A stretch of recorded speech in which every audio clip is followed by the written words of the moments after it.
Alright. Wait a sec until more people start seeing the stream pop up. And hopefully the microphone's working for a change. I think I fixed that this time. So, let's see. Did pop up on Twitter. That's a good sign. You see on the channel as well. Hope you're all doing good. What's up, party people? And I think I finally fixed the streaming perspective. You can actually see me this time, but that's because in California right now, holy smokes, there is a massive heat wave going on, and I am roasting like crazy. So I have all the windows open, I have the door open. I've been staying hydrated, luckily, and staying indoors because of COVID and the heat, because on top of a worldwide pandemic with a deadly virus, there's also a massive heat wave on top of that. So if there's any other reason you needed to stay inside, this is the time. So this is all set. Let's see. I think you can hear me. Audio sounds good, I think. It does show up live on the channel. That's great. And yes, no Avengers. Even though I have, what? Let me check really quick. I have both right here. You can't even see them, but both Avengers and the Steelbook case for Spider-Man. You can't even really see it because it's so dark, but this is the steel. There you go. This is the Steelbook case for Spider-Man, then the deluxe edition for Avengers. But I just booted up the game, you know, just to start off for the stream, and just in 2 seconds I swung around, I fought like one petty crime, and already it's like a breath of fresh air. Literally and metaphorically, like for what we experienced with Avengers, with the combat in that game. And then playing this for like, I played it for like, what, 3-4 days straight on the live streams, but then also trying to grind gear for the characters and trying to grind XP points to level up the skills. And then just going back into Spider-Man, it's like night and day. I'm sorry, but it's very true. But yes, in case you guys don't know, I guess we'll just start playing in the volume.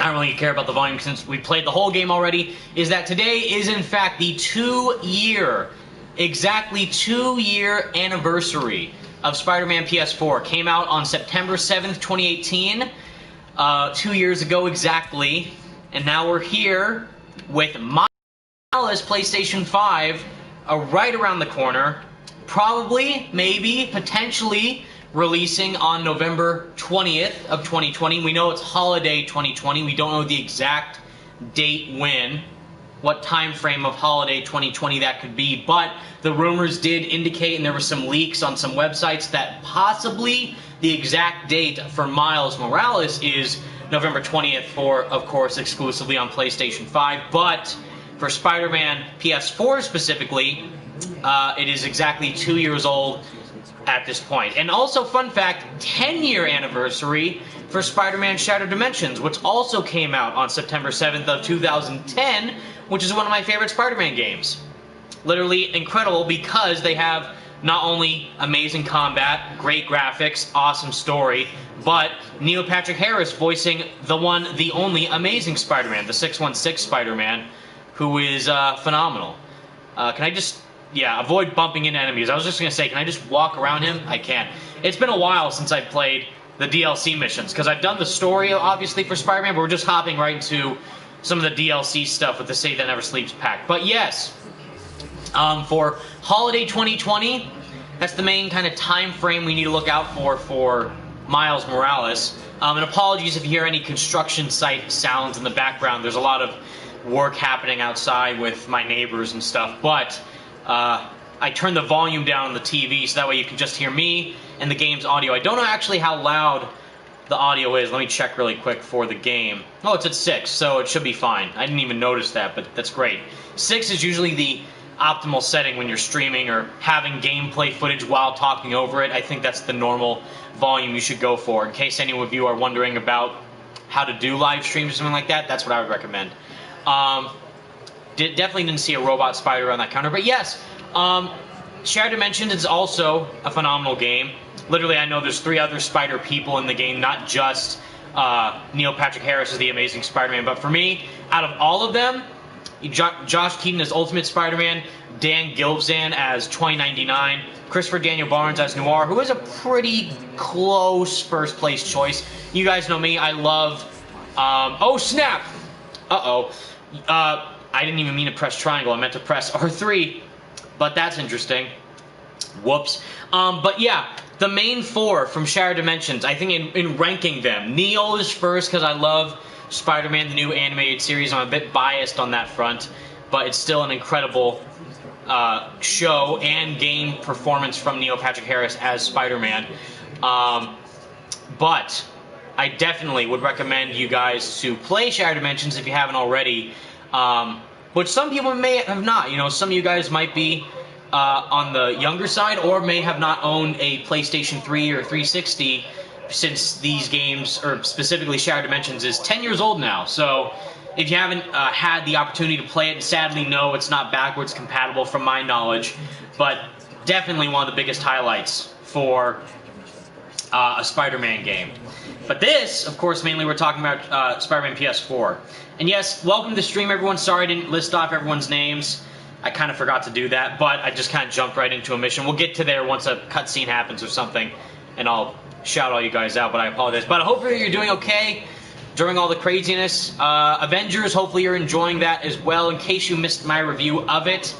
I'm giving it the benefit of the doubt. I could have been a lot harsher, by the way, which I love comments saying either one or two things, which is super weird, because before I got a lot of comments saying I flat out hate the game, when like I haven't even given my full perspective of it, and they comment that saying, you're just a hater, flat out. No, I'm critical about the game because I care about the game, and Spider-Man's inclusion in it doesn't matter in the slightest. I judge the game based on the game itself. But I have that crowd saying I hate it even though they haven't seen the review yet, or I got a few comments, strangely enough, saying that I was paid off by Marvel for giving a rather positive review, which I gave it a 7 out of 10 for the core game, and then an 8 out of 10 for the main campaign. But as the full game stands by itself, if they didn't have the campaign, I would have given it a 7 out of 10. And I gave the campaign as a standalone experience a 8 out of 10. But there's people like, you just got paid off by Marvel. You just got that Marvel paycheck. Like, first off, no. And if I was working for them, I wouldn't be doing YouTube in the first place, which would be incredible, and I'd be super lucky to do that. But no, I judge the game because we know there's going to be a lot more assets attached to it with the post-launch content, new missions, new heroes for free. So that in these live service games are known to do that. And sadly, I was expecting something different to happen with Avengers. I almost said Spider-Man, but with Avengers, because it's a big AAA Marvel property, and we were expecting something pretty darn, sensational, exceptional at launch. And then usually like Destiny or Anthem, they kind of start off with rocky launches, and then they get better once they add more post-content. That's why a lot of people still play Destiny 2 to this day. With Avengers, it's a bit here and there. There's still a lot of things to do, I would say, if you're doing co-op elements or kind of just taking on enemies with your friends. But once they start adding the heroes and the new missions, then it'll start to feel a bit more fleshed out, which is why I see the vision they're going for the game, which is why I gave it a 7 out of 10, and the campaign itself was, I thought, pretty enjoyable. It was short, but still enjoyable, but it does have a lot of Marvel heart to it for the narrative, which I do appreciate, which is why I gave it an 8 out of 10. They're like, this deserves a 5 or a 6. You're just a Marvel shit. Like, bro, please, no. If anything, I wasn't harsh enough on Avengers because I did experience quite a lot more glitches than I discussed in the review, but I also am not fond of the whole microtransaction online live service elements that it has. But for what the game is, because we can't control the structure of the game now because that's the type of experience it is, but for what it is, we have to accept it for what the vision of the game is. In that sense, in the genre that it has, I would say it satisfyingly gets the job done in certain areas, but it can be improved a lot more down the line. That's what I'm expecting once they add in the post-content. But for Spider-Man, of course, we have the DLC, we have the main campaign, we have the story, we have the amazing free roaming aspects, the web swinging, the combat, everything perfect, which is why I gave it a 10 out of 10. Of course, there's some minuscule flaws in there if you think that some of the stuff is repetitive.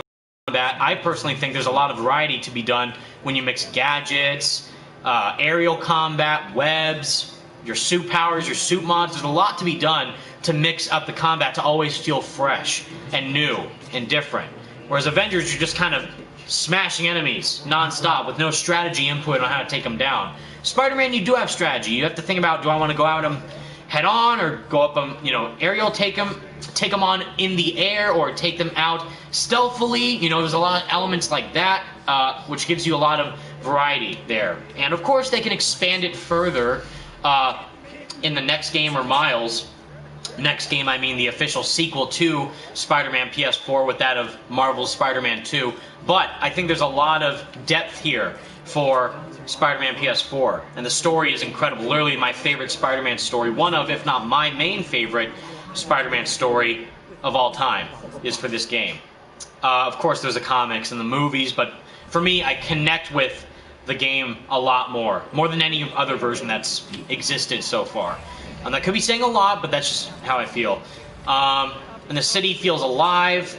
So many side missions to do. Some of the side missions you could say have been done a bit better, which I understand why, but I think with the narrative context and the objectives they actually have to accomplish, like tracking down the trail of a Spider-Man impersonator, or the screwball challenges. Of course, we don't like the screwball challenges at all, but kind of like the side objectives, like the different types of tasks you're set to do, with Taskmaster mainly, of course, is one of the objectives. Oscorp research stations, not races, but the drone kind of chase things, or little mini races, and all the collectibles that add on to the depth of the world of Marvel's Spider-Man. Spider-Man PS4, I think, is insanely good. Let's see. And again, just the heart and soul, because we're celebrating the game itself, so I'm just going over everything about Spider-Man PS4. The heart and soul that Insomniac inputted within the story, the performances of the characters, how they fleshed out the characters, how they built their own original take on the Spider-Man universe in such a unique and intriguing way. I guess I was going to say, we just did a mission with the spider drone, but we kind of were in the advanced suit in a cutscene, so you guys probably want to see a different suit. I will put on, for you guys, the classic Chad Raimi suit, which actually looks pretty good in the rain. Miles, our main man, Spiderin. That's right. Manin. Good. Mm-hmm. Please, like the one screenshot we saw, the concept art for Miles Morales and Peter side by side and swinging. I need that in the game, actually, them swinging together. That'd be incredible.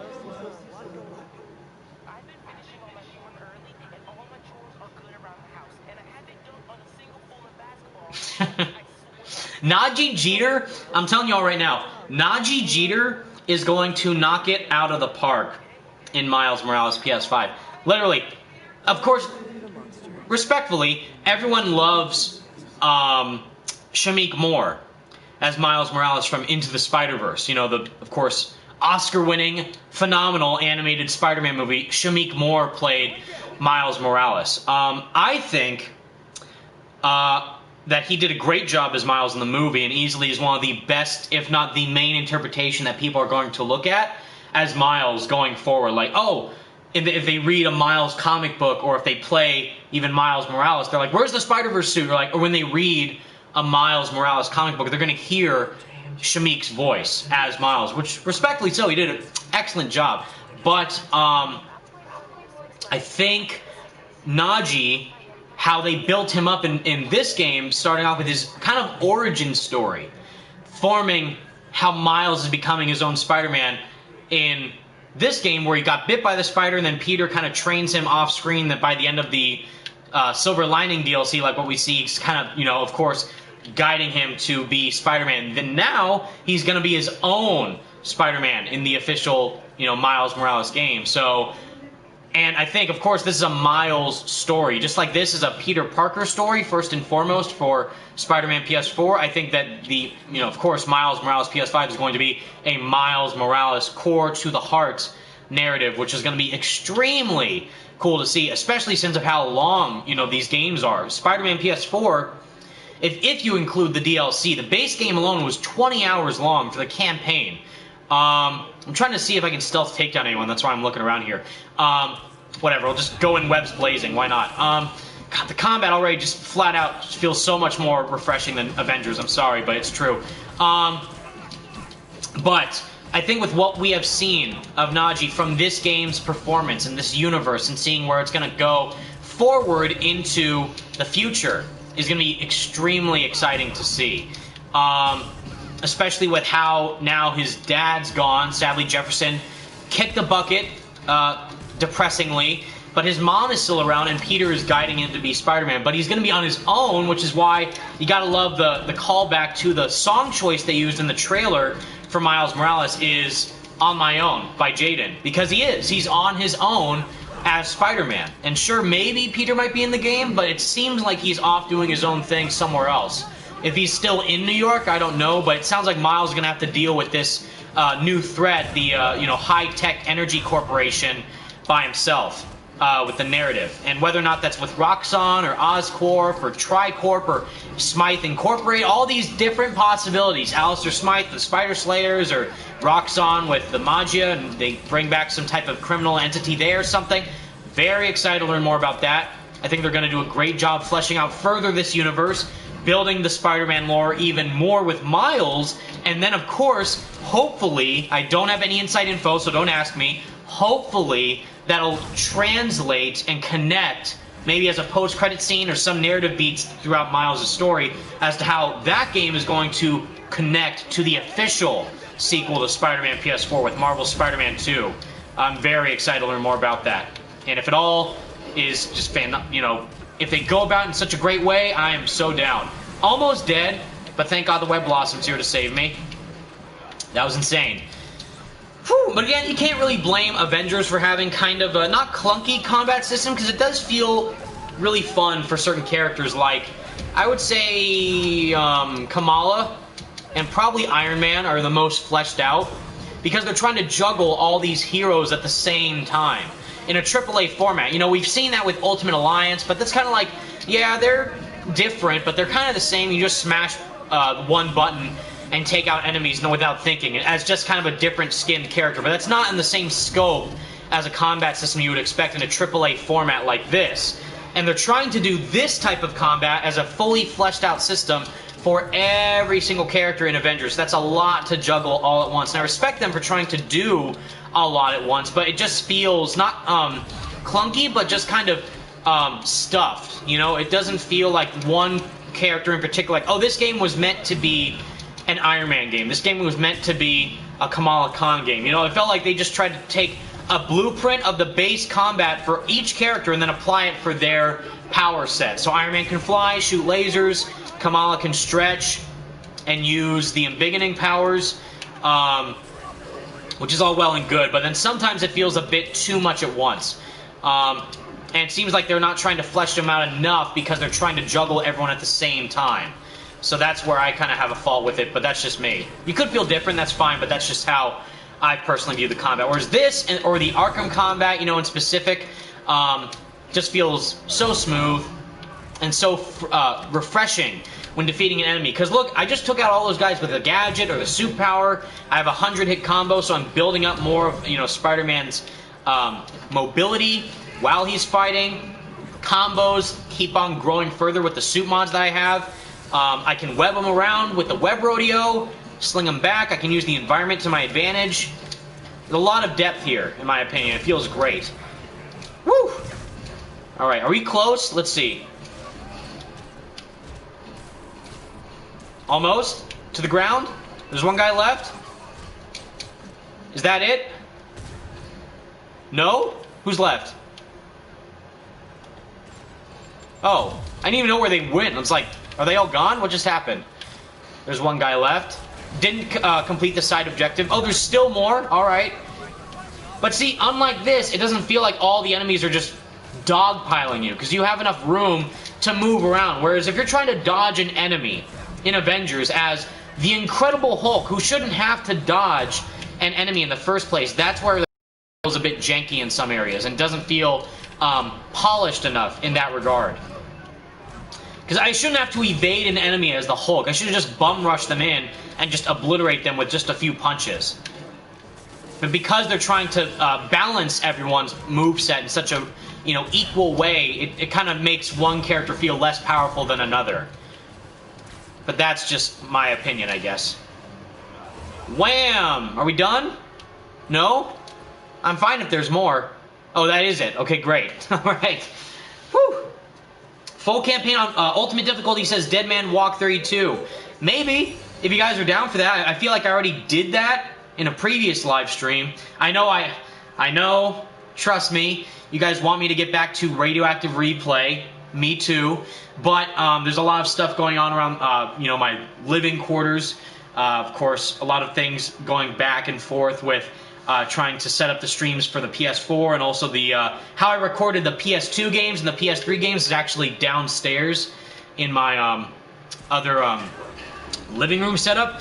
But I could wait. I want him to charge me, because check this out. If he charges me and I do a takedown, dodges out of the way, web hammer, done, fantastic, instant death. Spider-Man doesn't kill though, or does he? Sometimes, but not in this game. He sticks him to walls like a champ.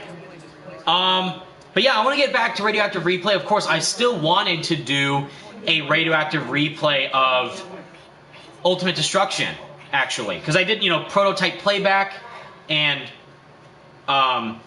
you know, all the Spider-Man games, of course, and I did a Ratchet and Clank game at one point too, but no one really cared about that. But I did that because of Insomniac, of course, but no one seemed interested, so I just kind of stopped. But I do want to do a Radioactive Replay of Incredible Hulk, Ultimate Destruction, and maybe some Ultimate Alliance games, but we'll see. But mainly for this, I feel like I've replayed this game more times than I can count, although I don't care because it's amazing, especially with this. And just to give a slight flashback to the good old days. Jameson's going off on me. Helps to remember they're out there. Too beautiful. And just to point that out to all you guys again, this is for all of you. Because of you guys supporting me every step of the way and just being such incredible fans of the character in general. That's what connects us together as a community, is the passion we all share for this iconic character. And they, specifically, Insomniac were so kind enough to ask, and just as a fun story to share, is that Jacinda Chu, who's the art director for Spider-Man PS4 from Insomniac, DM'd me in February of 2017, and back then I only had just reached around 15,000 or 20,000 subscribers. Now we're at like 65,000, all thanks to you, by the way. But back then, that's nothing. You know, 20,000 seems like a lot if you don't own or have a YouTube channel, but that's nothing, you know, in comparison to massive other channels that have way more viewers than me. But Jacinda Chu and the rest of the team, you know, Insomniac, because I was lucky enough to interview them about this, with Brian and Bill and everybody from Marvel and Insomniac, is that, oh, Evan, who made the Spidey Squad logo? And it was a collaboration between me, but our main designer who created this for the game itself was Spidey Bugle, who's one of our main co-founders, along with Vigilante Spider and Spidey Skater Boy and Spidey Stretch and Spidey Fan for the Win and Demetrius and Soli and Talented Gamer HD and Spidey Outcast. I'm trying to remember everyone's name. Sorry if I'm forgetting anybody. I think I already said Josh and a Spidey Skater Boy and Vigilante Spider, but Spidey Bugle designed our logo, the Spidey Squad symbol you see online and in the game. And Jacinda asked me who made it, because I'm not at all artistic. Like, oh, that was all Spidey Bugle's doing. He's incredible. And he did that to make our group even more, you know, pop out, you know, trying to have a resemblance of a symbol that we can kind of relate to. And she's like, cool, you know, Jacinda Chu messaging me saying, cool, don't freak out, but we're going to put you in the game. And I'm like, you don't understand, because I'm like, you know, back in 2016, this was it for me. Like, I was planning to do focusing on political science as my major in San Jose State University, and I had a little tiny small channel with if I even can get it, my iPhone. You know, I just did videos recording with my iPhone and nothing else. And then I, you know, went out and bought equipment to make a channel of sorts or try and have just discussion points and just put out my opinion on this game that I've been super hyped for years. Continuously talking about it, speculating about everything I could, thinking about what is going to happen in this game, because we've never seen a Spider-Man game of this scale before be done. And I personally prefer games over movies. So when there's a new MCU film or, you know, the Amazing Spider-Man movies or whatever, it's like, it's one and done. You see a movie and that's it. You can watch it again and still enjoy it, but for a game, you are the character. You are Spider-Man playing in this world, experiencing these missions and seeing this story from such a great connective perspective that is expanding longer than a movie, because movies usually last around an hour and a half to 2 hours or more. Games are everlasting. They could continue on if they want with DLC, but for a core game, they're always about 10 plus hours for average nowadays, and this is 20 hours long, which is ridiculous. And I love, you know, the length of this campaign. It's perfectly paced. All the characters are phenomenal. Performances are Oscar worthy, you know, Game Award worthy, whatever the equivalent of that is. They are fantastic, and they embody everything about the characters. But, you know, I just started with nothing. And because of this game, now I have all you amazing people kind enough to take time out of your day to just sit around and watch me play this game. And it's still a dream to actually have this small little tiny Easter egg. But it's not just for our group, the squad, it's for you guys. It's for the fans, it's for the community, it's for every single individual out there in the world who loves Spider-Man. And that is him, that's their way, Insomniac's way, Marvel's way, and even Yuri Lowenthal's way as Spider-Man talking about us to say, just thank you for your support to this game, to the character of Spider-Man, to what he means to so many of us. It's a way to have us come further as a group of passionate individuals who love Peter Parker, Spider-Man, and what he symbolizes as a hero. And I think that that's incredibly special and heartfelt, and I wouldn't be here without you guys, and I would not even have anything close to this in my wildest dreams without the amazing people in the Spidey Squad community who helped form the group as to what you know it to be now, and it's just insanely heartwarming to me. And again, 2 years later after the fact, seeing this, because if you saw my channel, I was trying to find the backpacks, because they kind of teased me like, oh, we're going to put you in the game, but we didn't tell you what it was. You know, they didn't tell me what the Spidey Squad Easter egg was going to be. So I thought maybe they'll put it as like some type of, you know, like little graffiti on a wall or something, or right next to a trash can or something like a little inside joke. But not one of the core collectibles that you have to get in order to unlock one of the main suits in the game, which is in fact the homemade suit, which I guess we'll probably wear now since we just did the whole warehouse mission in the Raimi suit. But the oh, I don't have it. I don't know why. Oh no, there it is.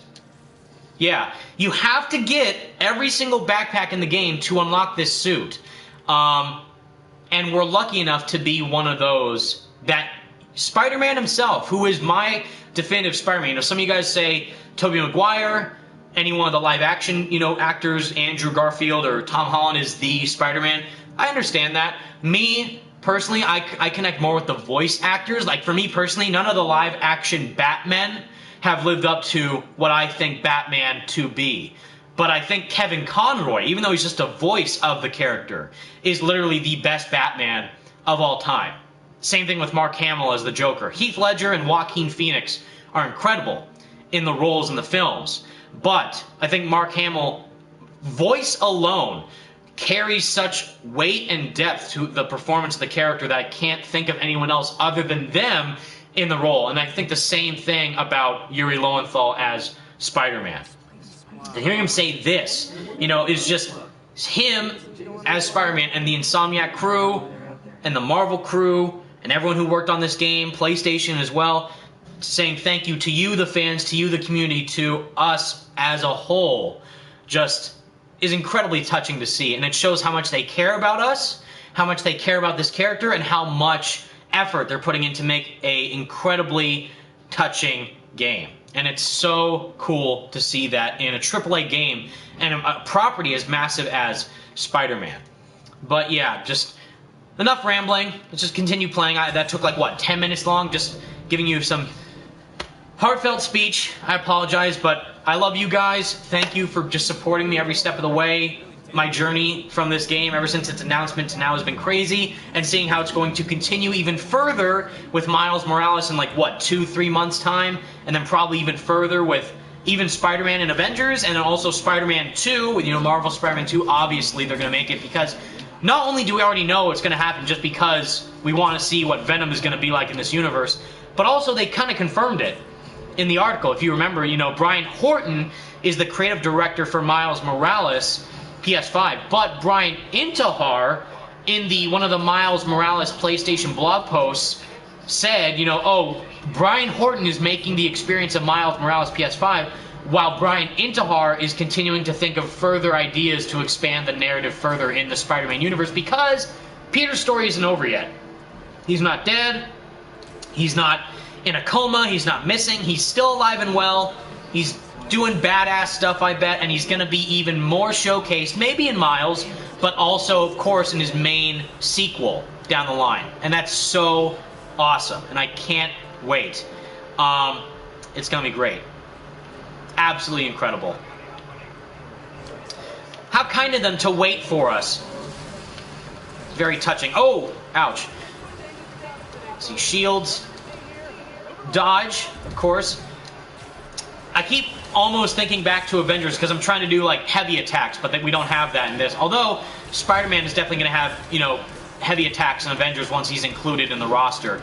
But yeah, this combat just feels so much more fleshed out than Avengers, in my opinion. But it's cool to upgrade the characters once you play Avengers and grind to get XP points and see where their moveset can go. Probably like 2-3 hours down the line once you spend time, fully fleshing out each hero on the team. And then seeing how that's going to be applied for Spider-Man, Black Panther, Doctor Strange, Hawkeyes, both Hawkeyes, Kate Bishop and Clint Barton. I can see it getting more fun once you play more to get more moves. But I feel like now, just playing the game by itself, upgrading the character, applying the suit mods, you don't have to worry about gear or anything like that. I feel like it is very fleshed out. Let's see. John Courtney, hey Evan, do you think Troy Baker would be a good Green Arrow? If you mean like a voice for him, maybe. If you mean a live action role, I don't know. Because Stephen Amell does a pretty good job as Green Arrow on the CW show, even though the show itself is very flawed. But I really like Stephen Amell's portrayal of Oliver Queen in the show. I think he does a good job. Troy, though, has voiced Hawkeye a lot of times in the Avengers cartoons, which is why he himself thought it was weird that the creative director of Avengers, Sean Ascai, called him saying, hey, we're going to want you in a game for Marvel, and I want you to voice Bruce Banner. And he's like, not Hawkeye? Because he thought that was weird, because he always voices Hawkeye in like the other forms of media. And Hawkeye is pretty much, in a way, close, similar to Oliver Queen Green Arrow. So, he's witty, he's sarcastic, he has a bow and arrow. They have different origin stories, but you get the... but I think he could be good in DC terms, but for Marvel, yeah, he's done a pretty good job as Hawkeye in the cartoons, for sure. Let's see. You guys can hear me too, right? I haven't been muted this whole time, I bet. I made sure, I double-checked. I tried to triple-check that I was not muted this time. If I was, I would be depressed. But I think I am audible enough. Yes, Young Special, thank you. Appreciate that. I knew, otherwise I would have had a panic attack. Ooh. See, I haven't worn this suit in the cutscenes because I always just wear the advanced suits. That's sick. The goggles and the mouth still move in that costume, which is great. Hammerhead Slick Jersey Boy gang, of course, with those slimmed down haircuts, but my god. Alright, bud, let's go kick some booty. Woo! I'm so interested to figure out where the combat is going for Miles. Not just for the moveset going to be completely different from Peter, like what they've said already is that Miles is going to be different to control from Peter in terms of traversal, in terms of combat, in terms of gameplay overall, but also the effect of the PlayStation 5 factor, where the DualSense controller is going to add even more immersion for how you swing, how you fight, how it feels when controlling Spider-Man in general.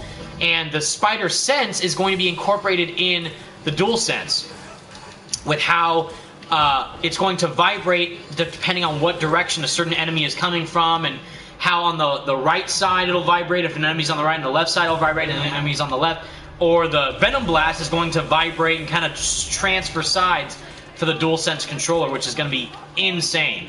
And I do think, I will say, I said this online on Twitter, but I genuinely believe this, is that I do think Miles has the potential to possibly be a better game than Spider-Man PS4. Maybe in terms of gameplay, of course, story, maybe even more so. I don't know, but if you relate to Miles' character a lot, then sure. Like for me, one of the saving graces of Avengers was actually Kamala Khan's story, because I was actually concerned about her character, and yeah, there are some pretty awkward moments in there, for sure, but I think that it does have a lot of heart that conveys why Kamala is an important character to see. And I do really like Sandra Saad's take on her, more so than the comics version and any other version we've seen in other forms of media. I really liked her portrayal of the character. But Najee Jeter as Miles Morales is going to, I think, surprise a lot of people in his own game. It's going to be crazy. But story-wise, I don't know. That could be a depending factor. Plus, I think Miles might be shorter. I think it'll be like, we know it to be, it'll probably be around 10 hours, since it's a spin-off standalone game like Lost Legacy. They directly even compared it to Lost Legacy, Uncharted Lost Legacy, is that it'll probably be the same length as that, which was shorter than a base game, but still long enough to be a main game. If anything, good comparison, I would suspect the main story will be the same length, if not maybe a bit longer than Avengers. That's a pretty good comparison, which is a little bit disappointing that Avengers was so short. But in that aspect, 10 to 12 hours I think would be the proper time length for Miles Morales. We'll see though. But story, I don't know. But gameplay, I definitely think the city is going to be more detailed. It's going to be in the wintertime with the snow effects, which is going to look beautiful. The PS5 SSD and graphics cards are going to be super immersive for the city and the world building. The gameplay with Miles' new powers is going to be super interesting to see pan out on that front. And just overall how Insomniac is planning to expand the lore further for that is going to be crazy. And see how Miles will be fleshed out in comparison to Peter. I'm very excited for that. As to where, I don't know if you guys asked this, as to when and where we will see the game, since we haven't heard a lot about it since its reveal, I think maybe next week, since this week there was a PlayStation blog today that said that they're going to have a lot of updates about the PlayStation VR system. You know, the VR for the PlayStation 4. And games that tailor to the VR as a console. I'm stuck. I can't even move. I was stuck behind that barrel. I don't know what was going on there. That was intense. You can roast me for my skills if you want to. It's been a while, but I was stuck behind that barrel and I couldn't do anything about it. But what I was trying to say, before I got so rudely interrupted by these thugs, is that this week there will not be any Miles Morales news or PS5 news, because they confirmed that they're going to talk more about the PSVR instead of the PS5, because they want to highlight more of that for the system going forward rather than the PS5, because there's still more games coming out on the VR than the PS5. I mean, there's going to be a lot of games for the PS5 at launch, but there's still a lot in the library for the PSVR, if that makes sense. There's a lot of PS stuff to try and keep tabs with, but just take that as you will. But I would still stay tuned just in case we get something from Insomniac. Maybe as a small update or something about the game, how that's going. But as a core gameplay showcase or what have you, I would expect it next week. Even though I think it would have been cool if they did something today for the anniversary. They did say on Twitter, happy 2-year anniversary to this game. And they're, thanking us for playing it, which is very sweet of them, but no major update for the game yet. Not that we've seen so far. Alright. Sneaky. But I think it's going to be definitely worth it. And the reason why I think we haven't seen a lot of footage is because it's more of this. If you understand that, like, we've seen the game, Spider-Man PS4. It'll just be with Miles now, still same open world that we saw in this game, but with a different tone and setting, with the winter time and Miles and, you know, the different enemies we'll face. But you generally know what to expect, which is why I feel like they're more confident now of not showing or saying anything about Miles. Because, oh, it'll be just like this, but with Miles. It's not DLC, though. That's the big misconception. Everyone's saying it's just tacked on DLC. It's not a lot of new stuff. It's like, I don't really agree. There's going to be a lot of things in this game that will probably shock people. New gameplay mechanics, new story missions, new character expansions for their narratives. Maybe some new missions to do, but generally what we'll be experiencing will be the same structure as this. I mean, you know what the swinging will be like pretty much. You know what the combat will pretty much be like, but more elaborated upon, more polished. Not that this isn't polished, but you know what I'm saying. Even more expanded down the line, which will be very exciting. And that's why they're not making a DLC. That's why they're making it a launch title for the PS5, because they want to utilize all the assets of the PS5 to make the best possible Spider-Man game that they can for Miles. And of course, well, we know that this, in my opinion, what I really think this is them testing out the waters of the PS5 to use on the, the sequel. When the full sequel releases, probably 2022 or 2023, I would assume. Then they'll already have a base blueprint for what the PS5 version of Spider-Man will look like with Miles. Then they'll know what to improve upon even further after putting that game out. And then they'll even have tons more stuff to do with the full-on, full-game official sequel for Spider-Man with Marvel Spider-Man 2. And I'm so pumped. Big Chung, why is WB so scared to do something with Gotham Knights, did you say? Making me kill my favorite superhero team instead of letting me play as them. Oh, you mean Suicide Squad? I agree. Like, wouldn't most people, in my opinion, wouldn't you want a standalone Wonder Woman game? Wouldn't you want a standalone Superman game or a Flash game? Why would the first major AAA game featuring the Justice League have you play as the Suicide Squad to kill them? You know what I mean? I find that very strange. And I totally agree with you, Big Chung, is that, sure, the Suicide Squad are an interesting bunch, but I would want to play as the Justice League instead of having to kill them. Maybe you will later on, but I find that odd. And the fact we have to wait 2 years. 2 years for Suicide Squad. Better be worth it. That's all I'm saying. Especially after, you know, Rocksteady's last game was in 2015 with Arkham Knight. And now they're doing this. This was their next big project, is this Suicide Squad game, which I feel like might be in the same structure as Marvel's Avengers.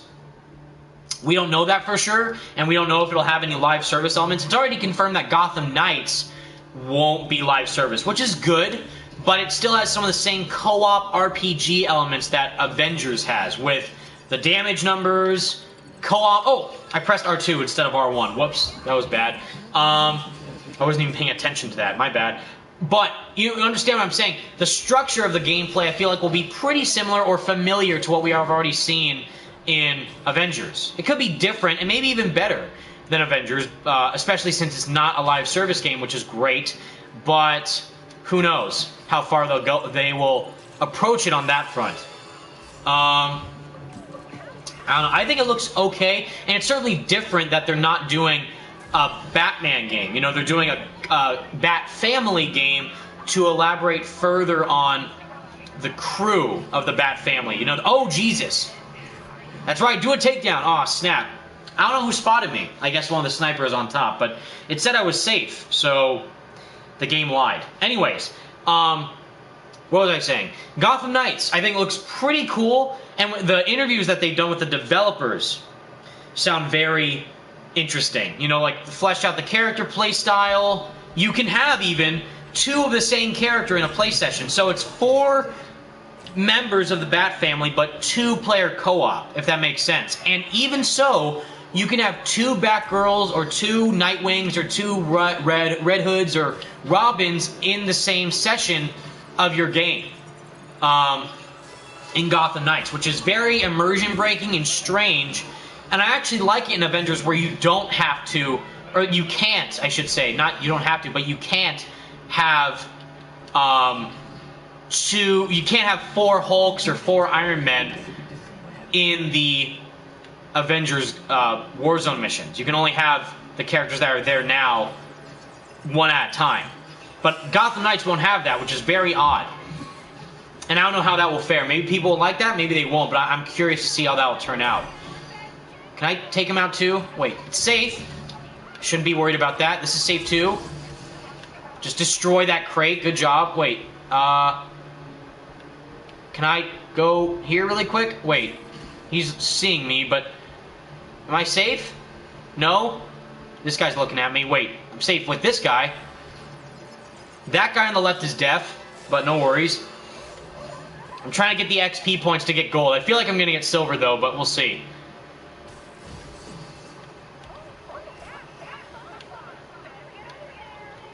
No, I don't. Dang it. Screwball. Sorry. Get them mixed up, but damn. Alright, let's see. Am I safe? Yes, I am. Alright. 4 left.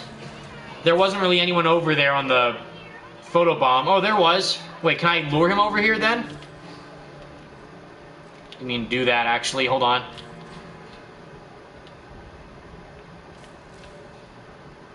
Go there. Come on. You can go a bit quicker if you want to. No, there we go. That's good enough. Nice. I feel like time is also a factor during these missions, though. I forget if that is... See? Hold on. I was completely on the left side. How did you spot me, sir?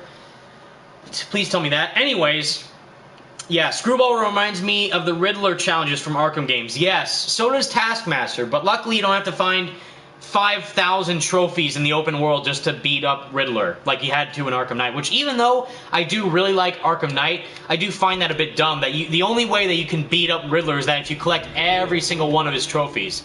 That was, that was an experience, for sure. Can I just take out these guys on the side first? I think they're the reasons why I've been messing up this challenge. Let's see.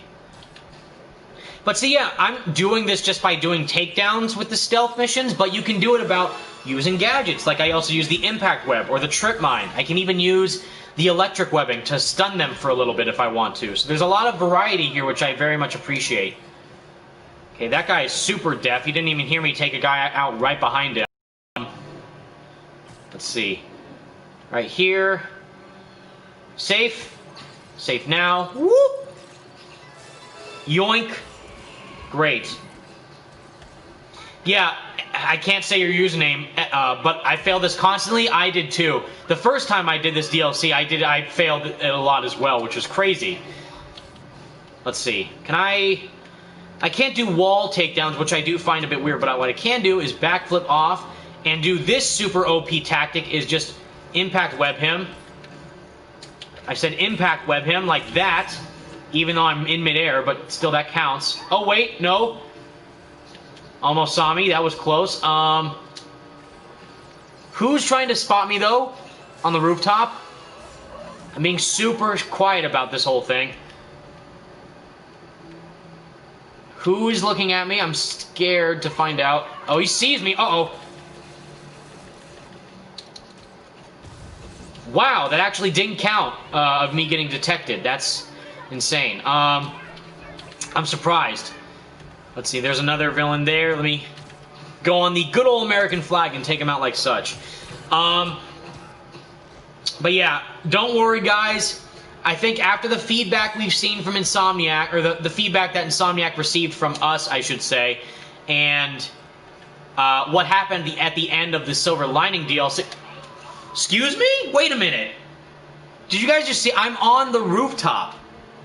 Okay, that was weird. I don't understand how they spotted me at all. I was right above them. That made no sense. What I was trying to say is that I don't think we have to worry about Screwball appearing in Miles or the sequel. I would be shocked if we got a PS5 rendered version of Screwball in Miles Morales. You know, a PS5 next-gen Screwball mission. I couldn't handle it. But I think that we will see a lot of different villains that we did not see initially here in Miles' game, which I'm very curious to find out who exactly they'll input in the game itself. Wait a minute. Can I took out the wrong guy, but can I lure him over here, please? Let's see. Wow, super slow, but take your time, I guess. Okay, I took out the guy on the ground level. I tried to take out the guy right below me. Did you guys see that? There you go, that counts apparently. He looks traumatized, but very nice. Let's see. Yoink. And double yoink. Alright, but yes, I think that we're going to see more villains that we did not see in this game, in Miles' game, that will flesh out the world even further.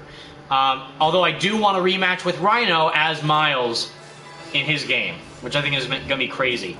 And I think we can all see that coming, because I'm very excited to see how that'll turn out. Let's see, just impact web this guy. See, he just went flying. The impact web goes crazy with these guys. Very helpful during stealth sections. Wait, don't go... Phew, thank God. Although I'm afraid that guy behind me is going to turn around. Can I... Wait, where's the... I'm trying to get... I guess it's because the drone spotted me. But, damn, I'm very bad at this. Or at least I'm just not paying enough attention. But damn. Wow. You know what? I know the problem. It's the suit. We'll change it to something more stealthy. Let's see. Should we wear the actual stealth suit, the big time suit, or the dark suit, which I actually like more? Let's see. Yeah, it's all the Tom Holland MCU energy. That's why I'm not doing this mission properly. Let's go. This is the closest thing we have to Miles' suit right now, is the dark web suit, because it's black and red like Miles' suit. But this will help us more. Yeah, I know, Danielle, I can blind the drones, but I want to try and do it without resorting to such tactics. But let's see. Well, these guys are crazy, though. Alright, so... It shouldn't even be this hard, but... My God. But yes, I think the mission structure and the variety of the side content in Miles is going to be more fleshed out. What I was trying to say is that even though there is going to be probably a shorter campaign than what the first Spider-Man game is, this Spider-Man game is, I think it'll have a lot of depth to it narratively to set up future stuff, and also just intriguing things to see what happens going forward in this universe. Can I just web impact this guy on the glass window, please? Yeah, no, wait a minute. No way he sees me up there. First off, I'm in the dark suit, so it's hard to see him regardless, but seriously? Alright. The light is going that way, but still, can I go down here and take out this guy? Danger? No. Safe. Okay, come a bit closer, though, and then I can take him out.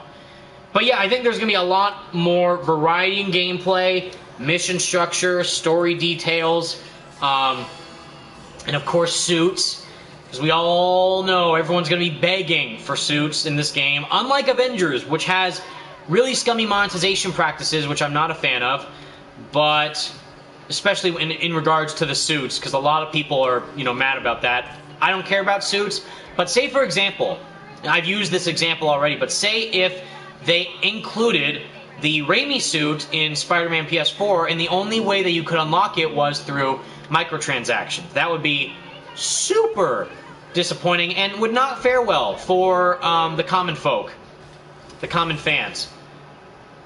They're just going crazy. You see that, though? The web line attached to them, so they're fine. But, okay, there's one guy over there climbing up the wall. Two on the roof, and I don't know where everyone else is, but let's see. Oh, there's him. There's a guy, but let's see if I can get him. Is he safe?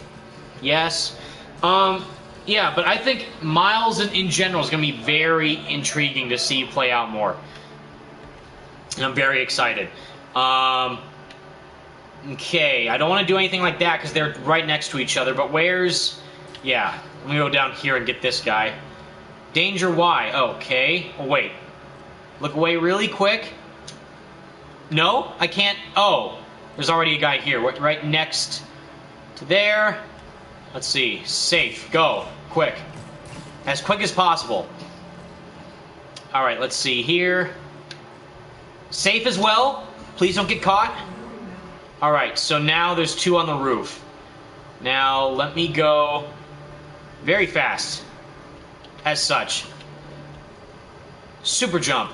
Which, again, I'm very interested to see exactly how Spider-Man is going to play in Avengers. How he's going to traverse, how he's going to fight, what his suit powers, his suits will look like, and his gear. Not suit powers, but the gear that he'll have. With the web shooters, I bet. Gamma webs, I bet. Pimtech webs. They'll shrink enemies. That'll be interesting. Okay, can he go away? Why are they right next to each other? Let me just... You know what? No. I said I wouldn't. I'm really tempted to, but I'm not going to use that searchlight to take out... Or take out the searchlight to take out these bad guys. Okay, really quick. No. What is happening? They're just... There's like no opportunity for me to get these guys. And I don't have any more impact webs, so this is going to be hard. Safe. Quick, go. Yes. Thank you. One left. My god, I probably got bronze. No way! You see what I'm talking about? That's just... The searchlight should not affect that when you're right about to take out an enemy. Very odd. That was, that is upsetting. Wow. L in the chat, or F in the chat. I can't make an F with my fingers, but you understand what to do. That was interesting, to say the least. Okay, now I will resort to dirty tactics. Just web these things up, please. No more. That was ridiculous. I know, Spidey, but I wanted to try and prove myself. Sadly, that did not work out all in my favor. Let's see really quick. Thank you. Get him. Alright, but yes, I think there's going to be a lot of things to look forward to in Miles that are not in this game. Especially seeing, again, what I'm here for is the story. Whereas Avengers loses me is because the story isn't all there. Because in some points, they just kind of focus more on the co-op elements than the narrative itself. But if they do that with Miles, you know, what they won't do is the co-op aspect. What I'm saying is that they focus more on the narrative beats of showing Miles individualizing himself as his own Spider-Man going forward. I'm very excited to learn more about that and see how that's going to progress further in his story and how that will connect to Peter's overall story as well. Because we know it has to at some point. Let's see, can I just take him out like this? Yes, I can. I don't even care about the metal anymore. I was trying to do that, but I'm kind of done with it. Let's see. Can I get it all the way from over here? Missed. Or not far enough range. Let's see, though. But yeah, this, again, 2 years later, and this game still holds up incredibly well and is still easily, as I pretty much mentioned, I don't know if you know this, maybe a small tidbit, this is my favorite Spider-Man game of all time. No question. Hands down, phenomenal in every way. Story's fantastic, performances are great, graphics are insane, free roaming is incredible, combat satisfying, tons of suits if you guys are into that. If you're a fan of the comics, of course, you'll see some pretty iconic costumes here.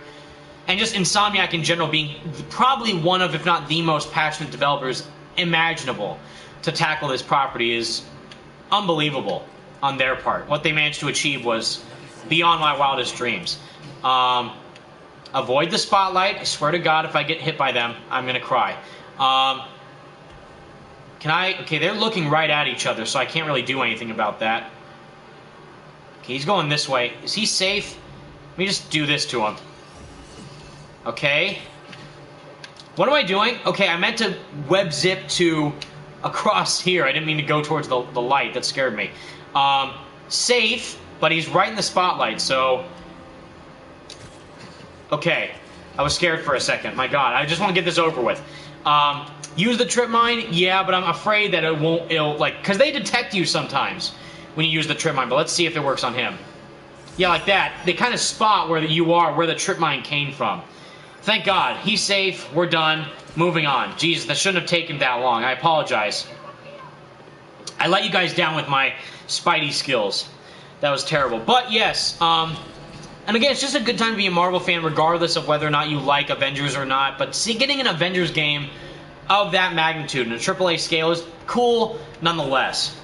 But, of course, what I think all you guys are here for, and myself mainly, of course, as well, is where Spider-Man's going next with Miles Morales, which I'm very, very excited about. I keep using up because of the tactical awareness, thinking that there's gear around, but it's not that. It's for the camera. We gonna do a mission, or what's happening? There's no objective on screen right now. So I'm just gonna go to this combat challenge and see what happens. Although I will select a different suit again. Let's rock the... Well, what are we feeling today, y'all? You know what? No, I was gonna say anti-Ock, but it's too similar to this. Or at least it's another black suit, which I feel we're... Well, no, we already kind of did Homemade, which was kind of like Scarlet Spider already. I was almost thinking Scarlet Spider for a sec. Let's do... Undies isn't unlocked because we haven't 100% the complete game on this save file that I'm doing. It's different from the main one that I had done. But let's do Last Stand. Why not? It's a bit different. Looks cool too.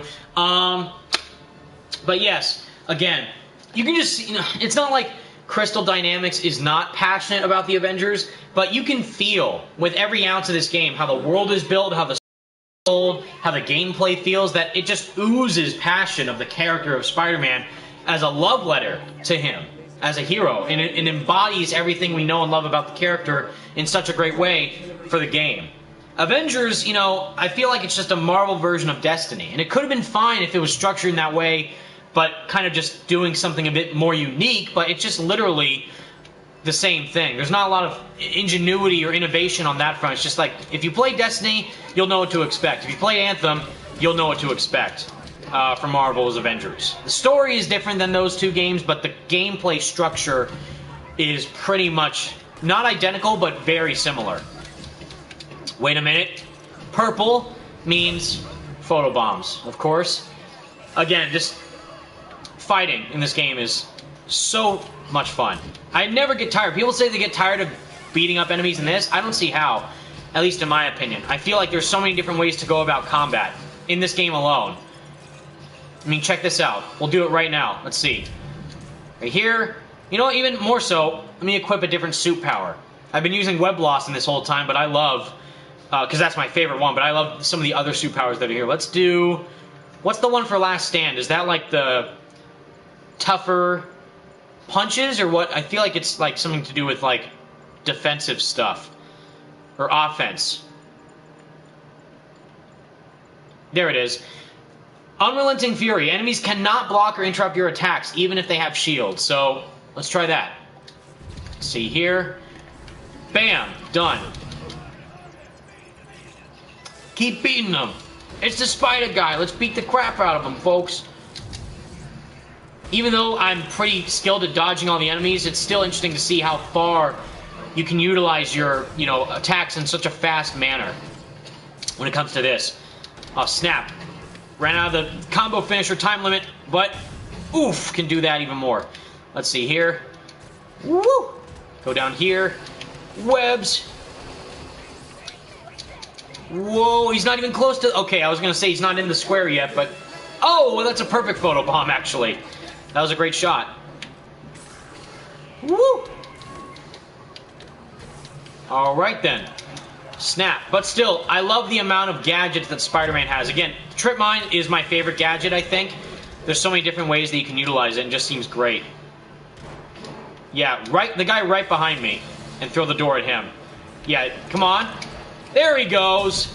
Boom! Right in the photobomb area, too. That takedown's sick when they charge at you, and then you can just do that instantly. Finished. Okay. Moving on. Woo-wee. Alright. Do it again. Wham! Ooh, right off the screen. Or right off the arena that we're in. Oh, snap. But yeah, I will see, I understand why people may get bored of this. But for me, literally, I never get tired of doing this. Because it's pure Spider-Man. And it just breathes his playstyle in such an intriguing way. And same thing with Miles. His invisibility and Venom Blast power is going to be utilized in his own game. He's going to be sick. I can't wait. Oof! Backflip with the photobomb. Can we do it on this guy too? No, because I don't have 2 bars yet of the focus meter. Right there, and then, oh, bam, of course, can't forget the best gadget. Bam, they're all gone. Not the best gadget, but one of the best gadget when they're in air like that, or there's a lot of enemies surrounding you, just do that. It feels great. Alright, he's electrified, but then I can do this and take him out in 2 seconds. Bam, I know I'm not in the photobomb area, but still. Suplex Kick of Fury. Fantastic. Let's see. Whoa! What just happened? Dang. Alright, it's totally not dead. That's fantastic. I don't understand, again, King Dub, I don't know how you think I'm a hypocrite when I've said that there's a lot of... Have you been listening? Again, which is why I find weird some of these criticisms from people with Avengers and stuff, is that I've said there's a lot of variety to do in Avengers when it comes to fleshing out the characters in the upgrade tree. The mission structure is very repetitive. Literally, they put in, and I don't know how you can defend it, they put in Warzone missions during the core campaign. Whereas here, you have missions as Mary Jane, Miles Morales, Peter Parker, Spider-Man, stealth missions, main missions, chase missions, villain missions, you know, when you have to take on certain bosses that are actually fun to do, and not just damage sponges like they were in Avengers. The collectibles, the free roaming, the side missions, the story progression when it comes to taking slow moments to build up the characters while playing as them. You know, like Peter Parker and Doc Ock in the lab, or Miles Morales and his dad, and Mary Jane and Peter themselves. And the, you know, the investigative journalism she has to do, Mary Jane with the Daily Bugle. So, I don't know what you're talking about. I don't really understand. And that point that people keep saying I'm a hypocrite or whatever, I guess I understand, but I don't agree with your viewpoint, since I've said there's a lot of things, there's pros and cons for both Spider-Man and Avengers, way more so than for Avengers than Spider-Man. But for Spider-Man, I guess one of the downsides would be that the pacing, when you're playing as Peter or Mary Jane, might feel a bit off-putting when you just want to swing around as Spider-Man. It may feel a bit like, I was doing this cool chase mission as Spider-Man, taking out bad guys and stopping cars from crashing it, and now here I am in the Feast Shelter talking to Aunt May and checking up with the homeless people. It's like, that's not what I wanted to do. And it's like, you could say that, but it still breathes more life into the story. And I think there's a lot of, what do you call it? Expansion and growth for the combat, which allows more utilization for Peter's powers and the gadgets, which I think feels great.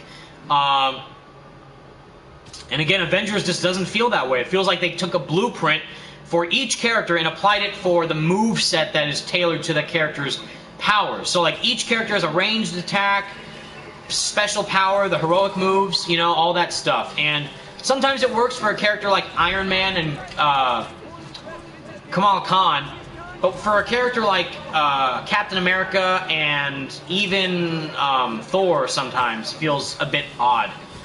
But again, that's where the upgrades come in. So maybe you can try and tailor them a bit more when you do more things as them to get experience and gear. Even though, again, I think the gear is incredibly mundane in Avengers. Which is why if you could just do things through upgrades, you wouldn't need the gear. But since it's stylized in the sense of a live service game, it needs to have that gear format, which I don't like. Wow, that was a really quick escort. Wow, I thought we were going to go a bit farther than that, but alright. There's another base as well, so let's go do that. And also change the suit power to the velocity one. Let's see. But I've just been kind of saying the same thing. I think I've covered all bases about Miles Morales. I did that very heartfelt, hopefully it was heartfelt speech about the Spidey Squad and how much you guys mean to me and how much the game means to me. And I'm very, very excited to see where that goes next. But if you guys have any questions for me, let me know and I'll try my best to answer them. Let's see. You can, however, not like the genre they chose for it. The game is what it is. That's what I said, though. KO Production. I'm not saying that you can't not like it, but that's the structure of the game. I said that. I said that Avengers is in the realm of a Destiny looter shooter grind game. But even so, because it's that genre, it could have still been structured a bit better. And the glitches or whatever, because hopefully they'll patch those in the future. And of course, the current pandemic that's going on, and all the developers had to work from home after they delayed the game, might have something to do with why it may not have dropped in the best quality possible. But still, even so, the structure of the game could have been formatted even better. Even if it was going the looter-shooter route, it could still have been done better. Whereas this, I think, does it great. The way that he swings, the combat, I think it is all formatted in a great way to give you some variety when it comes to the combat and the traversal and the missions. Because you're not just doing the same thing each mission, you're investigating areas, or playing as Peter in some big set pieces, trying to chase out enemies, or taking on bosses, or trying to, you know, fend off against some really trippy moments of the story, while exploring the depth of Peter as Spider-Man. It's all in the service of the story, whereas Avengers, not so much. Like, you're just fighting the same enemy types over and over again for the robots. You could say the same thing here too, but it's way more apparent when the robots come at you in hordes, with drones and the synthoids and the mechs and the dreadbots and all that over and over and over again. All you have to do is beat them up to move on to the next thing to fight on. Guess what? Even more bad guys. Whereas here, we fought off bad guys, but we did a few side mission stuff with the stealth. We did, we can do some collecting for some of the side missions that are here with the chases, like the escort stuff. There's a lot of depth here, I think. You guys can think what you want about Avengers, but this is just my opinion about the game. I was fairly, nice to Avengers 2, whereas there have been a lot of videos that have just been giving it like 5s and 6s for their reviews. So I don't know where all the kind of, not hate, but I guess like intense, harsh criticism is coming for just my opinion alone. I don't understand it, but it is what it is. So I just gotta roll with the punches, I assume. But I would appreciate if more people understood where I was coming from in this matter, but whatever. But to answer your question, sorry, what do you think Spidey's ultimate will be in Avengers? I would hope the Web Blossom, since I'm just kind of biased towards that. That's my favorite superpower in this game, and I would like to see it here, or in Avengers, I should say.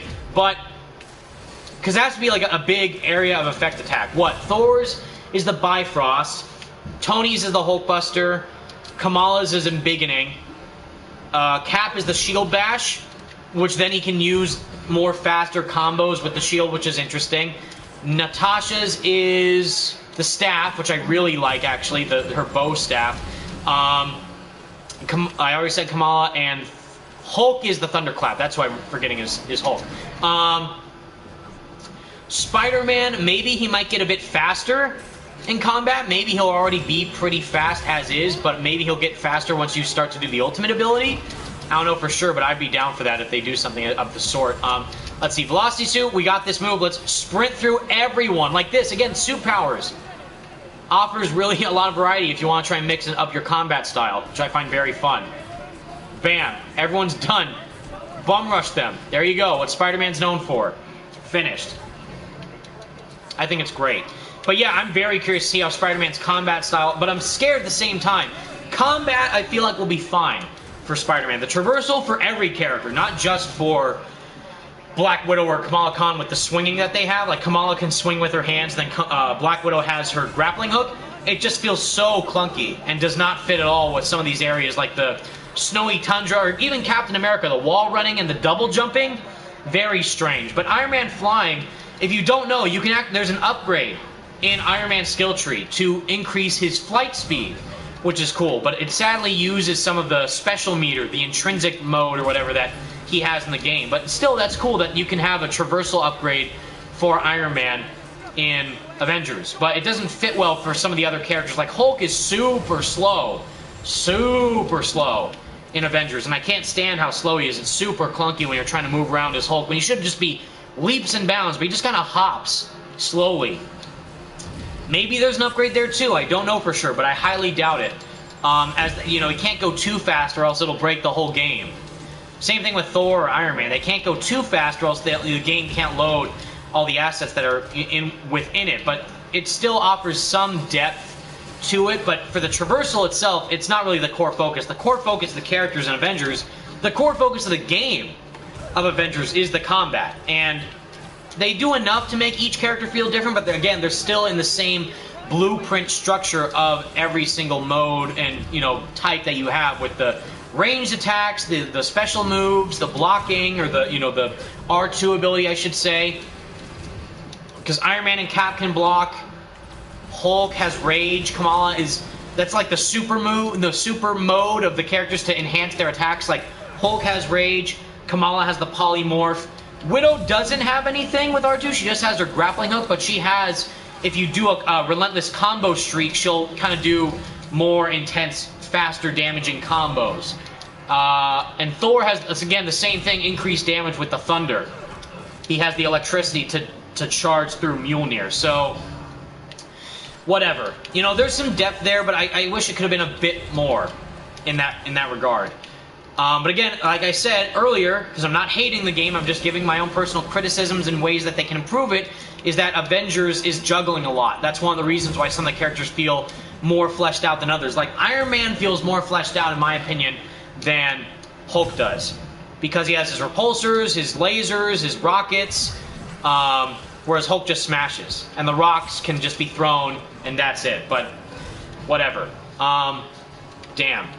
But yeah, I like it. And again, I've been very generous towards it, because I gave it a 7 knowing that they're going to add more stuff to expand it further. But what it is now, I would personally recommend, and I said this in my review, I would personally recommend, I barely did the side objectives, by the way, that was crazy. I would personally recommend to wait purchasing Avengers until they add some of the post-launch stuff. Because that way it'll feel more fleshed out, you have more missions to do, more characters to play with, and more upgrades to expand for the characters. Not that they're locking upgrades past what they have now, but I'm saying that they can add more moves for the other characters with their upgrades down the line. Luckily, you don't have to pay for them with real-life money, but you do have to pay for their challenge cards, which is really, really stupid, but whatever. It is what it is. And that's the thing. We have to accept it for what the game is, but we can still criticize it for what the final product has become. And that's all I'm saying. But still, I'm curious. It'll be interesting to see where it will stand, say, once they add in Kate Bishop and Hawkeye, and of course Spider-Man, and obviously other characters like Black Panther and Doctor Strange. It'll be cool. So we'll just have to wait and see. Let's see. Let's do another suit. What will we do? We'll do the Electric Punch. I saw that one somewhere. Where'd it go? That's Fear itself. There it is. Electricity insulated suit. Electrically insulated suit. Kit bashed, high discharge capacitors, temporarily electrify gauntlets, electrifying enemies. Yes, which? Venom Blast? Anyone see? That's the thing.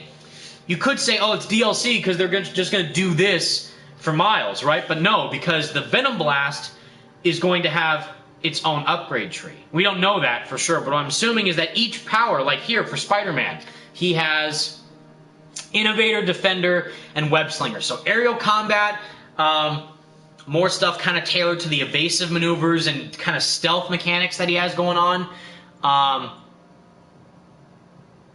And also Innovator, which relates to how you can use his webs and stuff. So for Miles, it'll probably be something similar to this, but it'll also probably have upgrades for Venom Blast, for the camouflage. Because they said, you know, James Ham, the main...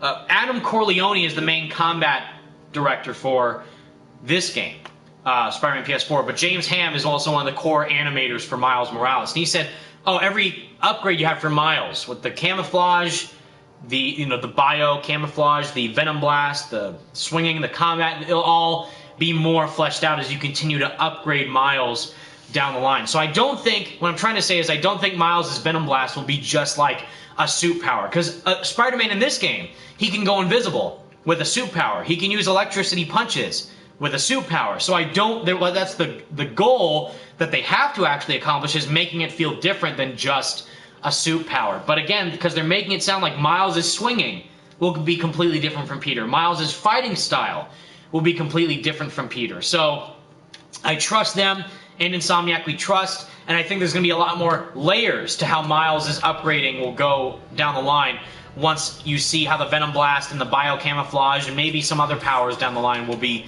incorporated into his overall play style, which I'm very excited about. Let's see. More animations when running up buildings in Spider-Man 2 would be cool, says Chris VDA. Yeah, like you mean, well, that's the thing in general. More animations when swinging and swing tricks and parkour. Again, whether that be in Miles, I don't know, but yeah, if they expand further the upgrade tree or the traversal mechanics with parkouring, because you can upgrade Spider-Man swinging. You know, by playing the game, you get XP, you get faster the more you level him up. And you also can unlock swing tricks when upgrading Spider-Man. Like, swing tricks is an actual upgrade that you have to unlock, which also gains you experience points, which again is more fleshed out than Avengers. That, you know, I keep saying, there's a lot more depth to this than Avengers. But again, I appreciate what they tried to do. I just prefer Spider-Man. But that's common knowledge at this point. And that's also not an unpopular opinion. A lot of people are like, that's a hot take, Evan. It's like, is it really? Because I'm pretty sure a lot of people prefer Spider-Man more so over than Avengers. Even some of the reviewers are saying this isn't by any means Marvel's Spider-Man, but still has a lot to offer for an Avengers game of this scale, which I fully agree with. And that's what I've been saying in my review, and also I've been saying now in the stream. But still, you know, hopefully it can get further and farther once they add more stuff to it. Let's see. Yeah, I see your comment. I can't be annoyed doing the same swing trick after every swing. I just want to swing normally. So you mean that the swing tricks feel repetitive, is what I'm assuming you're trying to say? I guess, but then again, you can mix and match the swing tricks, and there's already way more swing animations here than there was in Web of Shadows even, or the Amazing Spider-Man games. Even though Web of Shadows, again, is one of my personal favorite Spider-Man games. Spider-Man 2 is kind of hard to beat, although I think this is on par with that.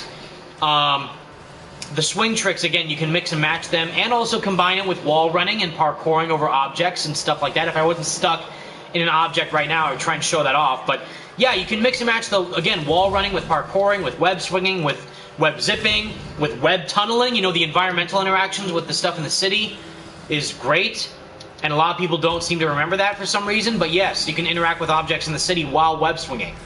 Like the water towers or gaps and tunnels underneath the city, and it looks very, very cool. You know what? This is a good time as any to use this. Gather up them points, baby. Let's go. So again, I'm pretty sure the Venom Blast will be more so than just this, what we're doing right now with the electric punches. It'll be a lot more impactful, I think, with the Venom Blast. Because they said, you know, again, if you didn't hear me earlier in the stream, the DualSense controller is going to have a lot of connectivity between you, the player, and Spider-Man, how you control them and how that will feel when playing as Miles, which is going to be extremely exciting. I think Chris VDA just said Spider-Man will be swinging in the air in Avengers. That's what I'm worried about. That's definitely one of the things I'm worried about the most, is how, like, the snowy tundra area, right? Or the desert in the Utah Badlands. How is Spider-Man going to traverse around? I'm assuming he'll have a charge jump maybe, like this? Because it's already weird enough that Captain America can double jump in the game, right? But Thor can fly, Iron Man can fly, Hulk can normally jump, Kamala can one jump, Black Widow can one jump as well. Although she kind of jumps pretty far, though, I will say, for Black Widow. But Captain America flat out double jumps, which is insane. What I'm trying to say here, again, zipping, right? Dual web zipping. Web zipping on structures. Back here, the charge jumping. But what I'm trying to do right here, if I can do it, I don't know why I'm not able to do it. I'm kind of bad at this right now, is... Come on. No. Back a bit more. Web tunneling. Probably do it a bit better than that, but web tunneling through objects. Zipping. Dive bombing as well. The dive bomb twirl, which also adds momentum to your swing, is very cool, like that. I do wish pole swinging was back. I will say that. Not just what he does, like, when I'm trying to, if I can do it off, but if you guys remember, manually controlled pole swinging is what I should say. I'm abandoning the mission, so I can't do that. But you know what I'm saying, right? Like in Web of like this. So that was automatic, which is all right, but I would have preferred a controllable pole swing, which is what you can do in Web of Shadows and Spider-Man 2.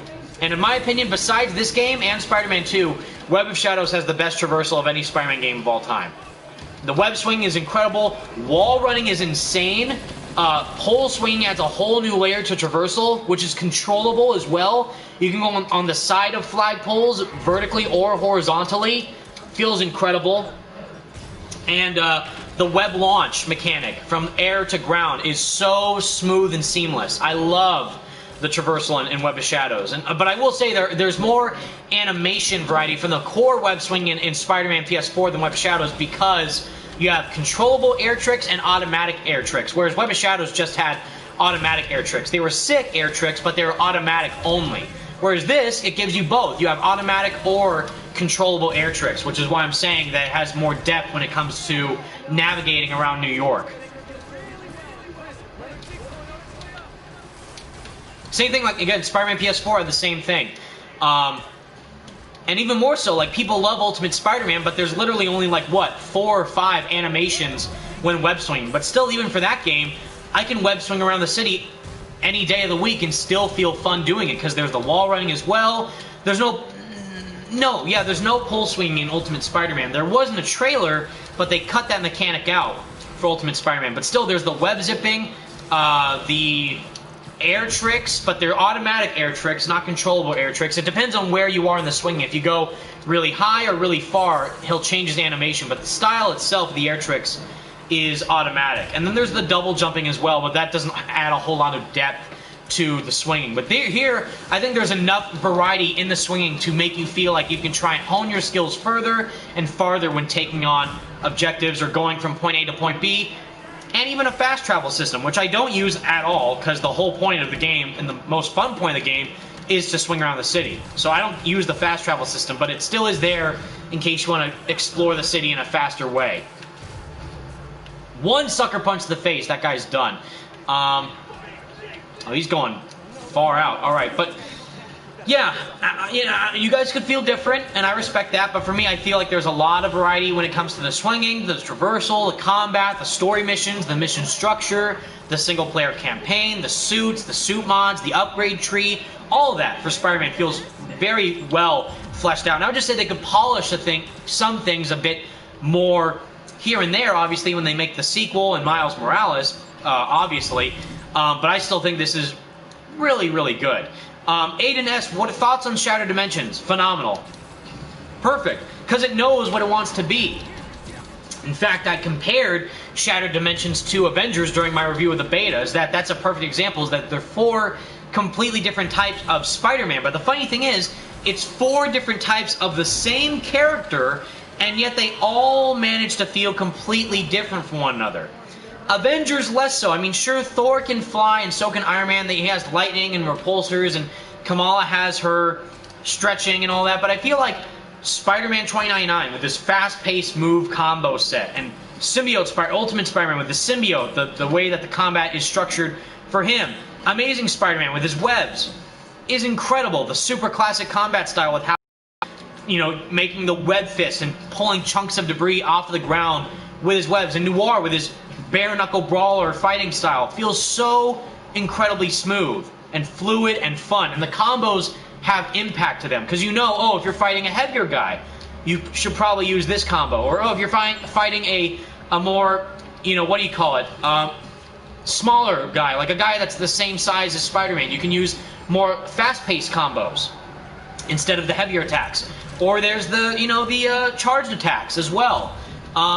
And Avengers, because there's so many enemies on screen all at once, you don't really have a lot of thought put in to how you fight. But for Spider-Man Shattered Dimensions, I'm going to do an air combat move. I'm going to do a ground combat move that'll go into an air combo that'll go back down onto the ground, use some environments around me, throw that at their face, and then do the same thing over again, but also mix it up with new upgrades down the line. Avengers less so, because there's so much happening at once that it gets lost in translation. That's the problem. Is that it can't juggle everything at the same time, at least for me, if that makes sense. But no, Shattered Dimensions is phenomenal. I think I did a radioactive review of the game. I think I gave it an 8 or a 9 out of 10, one of the two. I will say though, because the missions are the same. You just go off and do beating up enemies, because that's a linear level-based game. Made in 2010. But for what it was great. But Avengers, I was expecting a lot more variety than just defeat enemies over and over and over again and not feel fun. That's the main problem, is that Spider-Man Shattered Dimensions felt fun. Because the story was fun, the characters were engaging, and the way that you continue to upgrade them. Like, oh, I can't wait to get this upgrade move for Symbiote Spider-Man. With the Rage mode, or the charge attack with the symbiote spikes coming out of his chest, that felt great. That felt great, is the one thing. The combat felt fun. Avengers does not feel as fun. Like, I don't feel like I'm having fun when I just blast rockets at enemies as Iron Man with the same robots coming after me over and over again.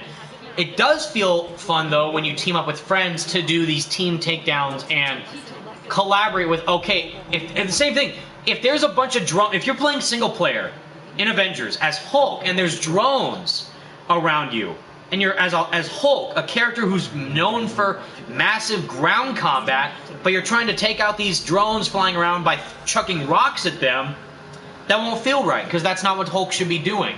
Same thing, like, if you're playing as Iron Man, and you're tasked to fight mainly ground enemies and aerial enemies, because that fits for both air and ground. That feels fine. But Kamala, not so much. Hulk, not so much. Captain America, not so much. He can throw his shield, but it doesn't feel as engaging or as solid as it does for if they're just focusing on one character. Can I go in this building, by the way? I didn't even know if I can. I cannot. Sad. Let's see. Tajas Patel, do you think Insomniac should add a first-person mode in the sequel? Personally, I would love that. It'd be very cool. I would get motion sick, for sure. But imagine, like, Iron Man VR, like the game Iron Man VR, which is great, because it's a great, solid, virtual reality, first-person Iron Man game. That game knows what it wants to be. Avengers, less so. Spider-Man, though, AAA, third-person, action-adventure, open-world game. Perfect, because we know exactly how those operate. We've played other single-player, open-world Spider-Man games before. This is just on a AAA scale, and it did the job perfectly. Avengers is trying to be single-player, it's trying to be co-op, it's trying to be looter-shooter, it's trying to be live service, and it just, it's hard to deal with all that, if you know what I mean. But, to answer your question, yes, I think first-person would be great in Spider-Man. I think it'd be very immersive. Very motion sick, though, for me, but I think I can definitely see that working in a very cool way.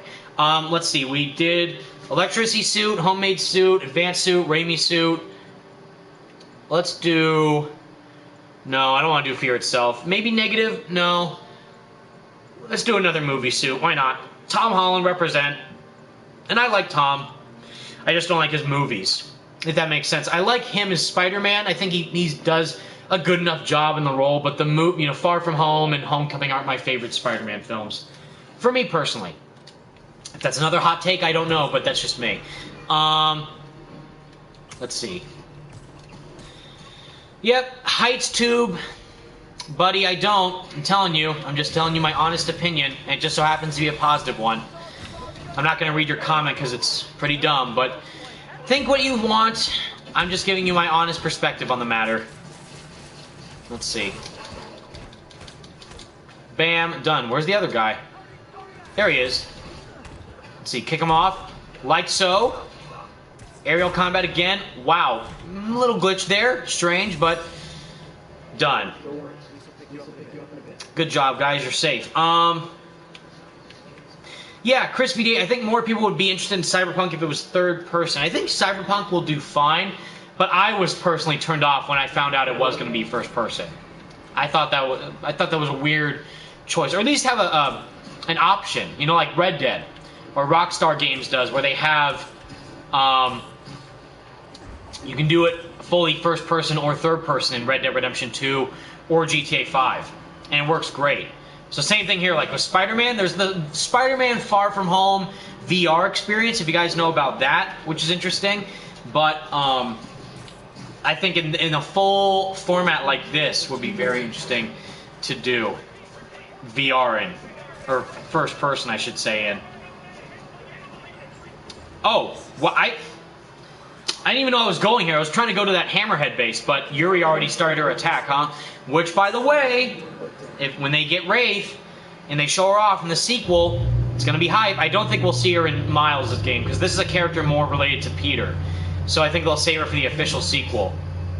But I'm hyped to see how that conflict will continue forward. See, Ichor, would you like to have a counter button in future Spidey games? I personally would, but it wouldn't be an instant takedown enemies will get up. Interesting theory, or interesting pitch, I would say.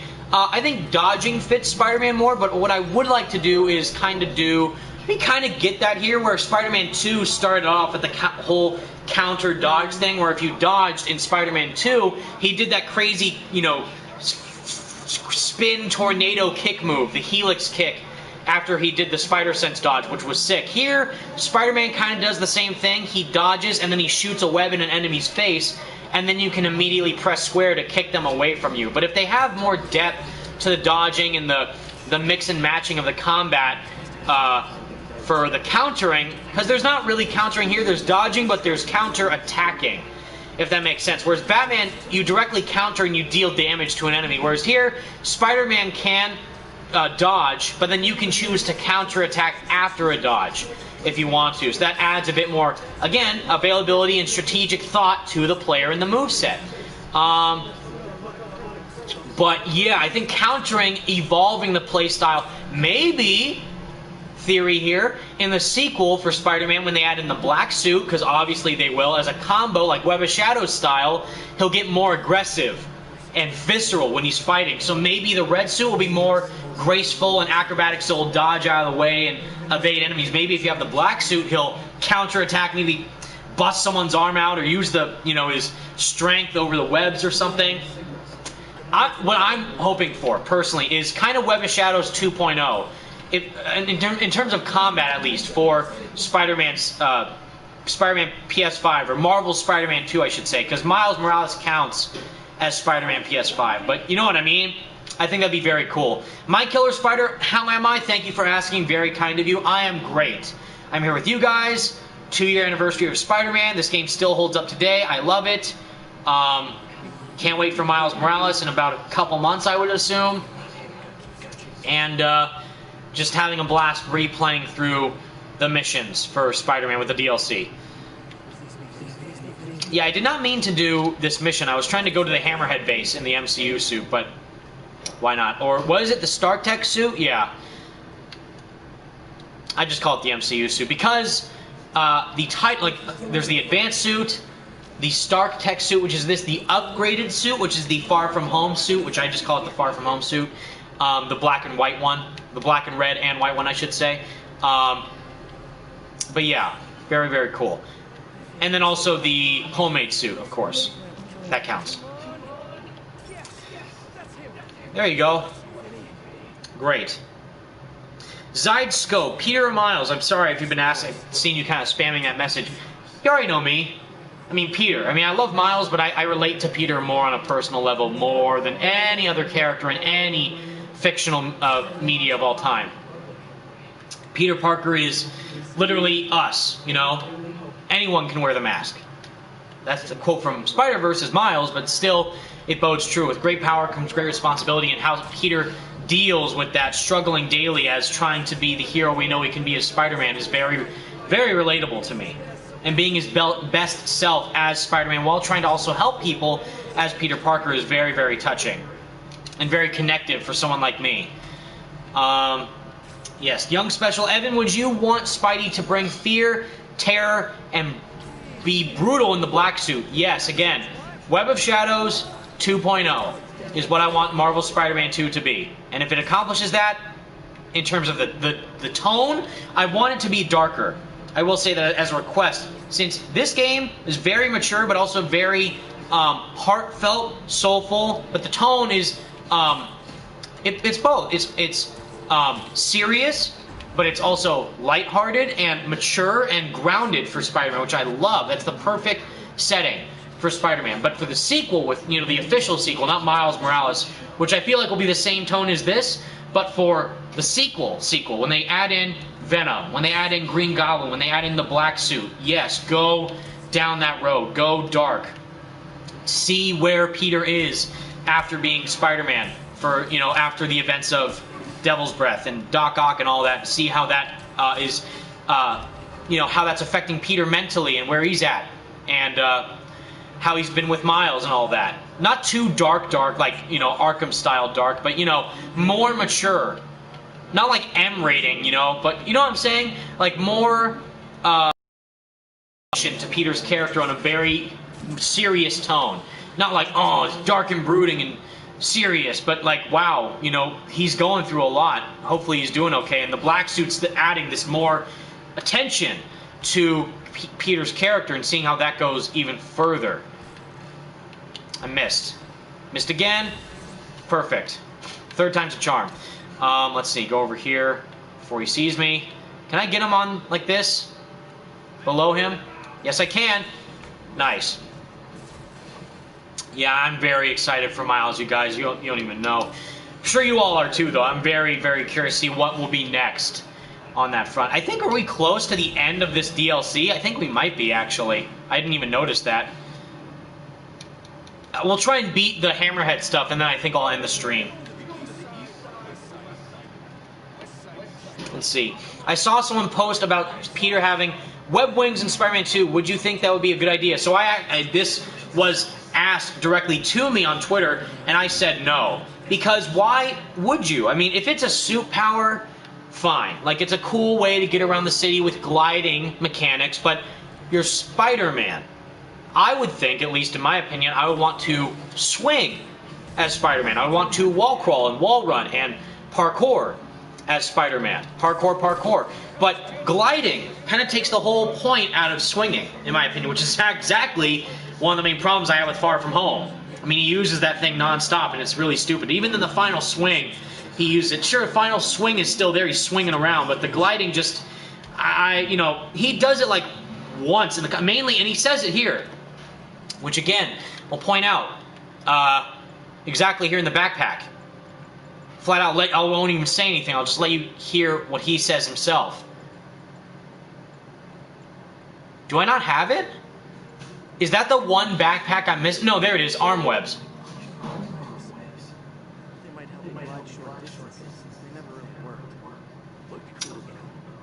Look cool. Design aesthetically are cool.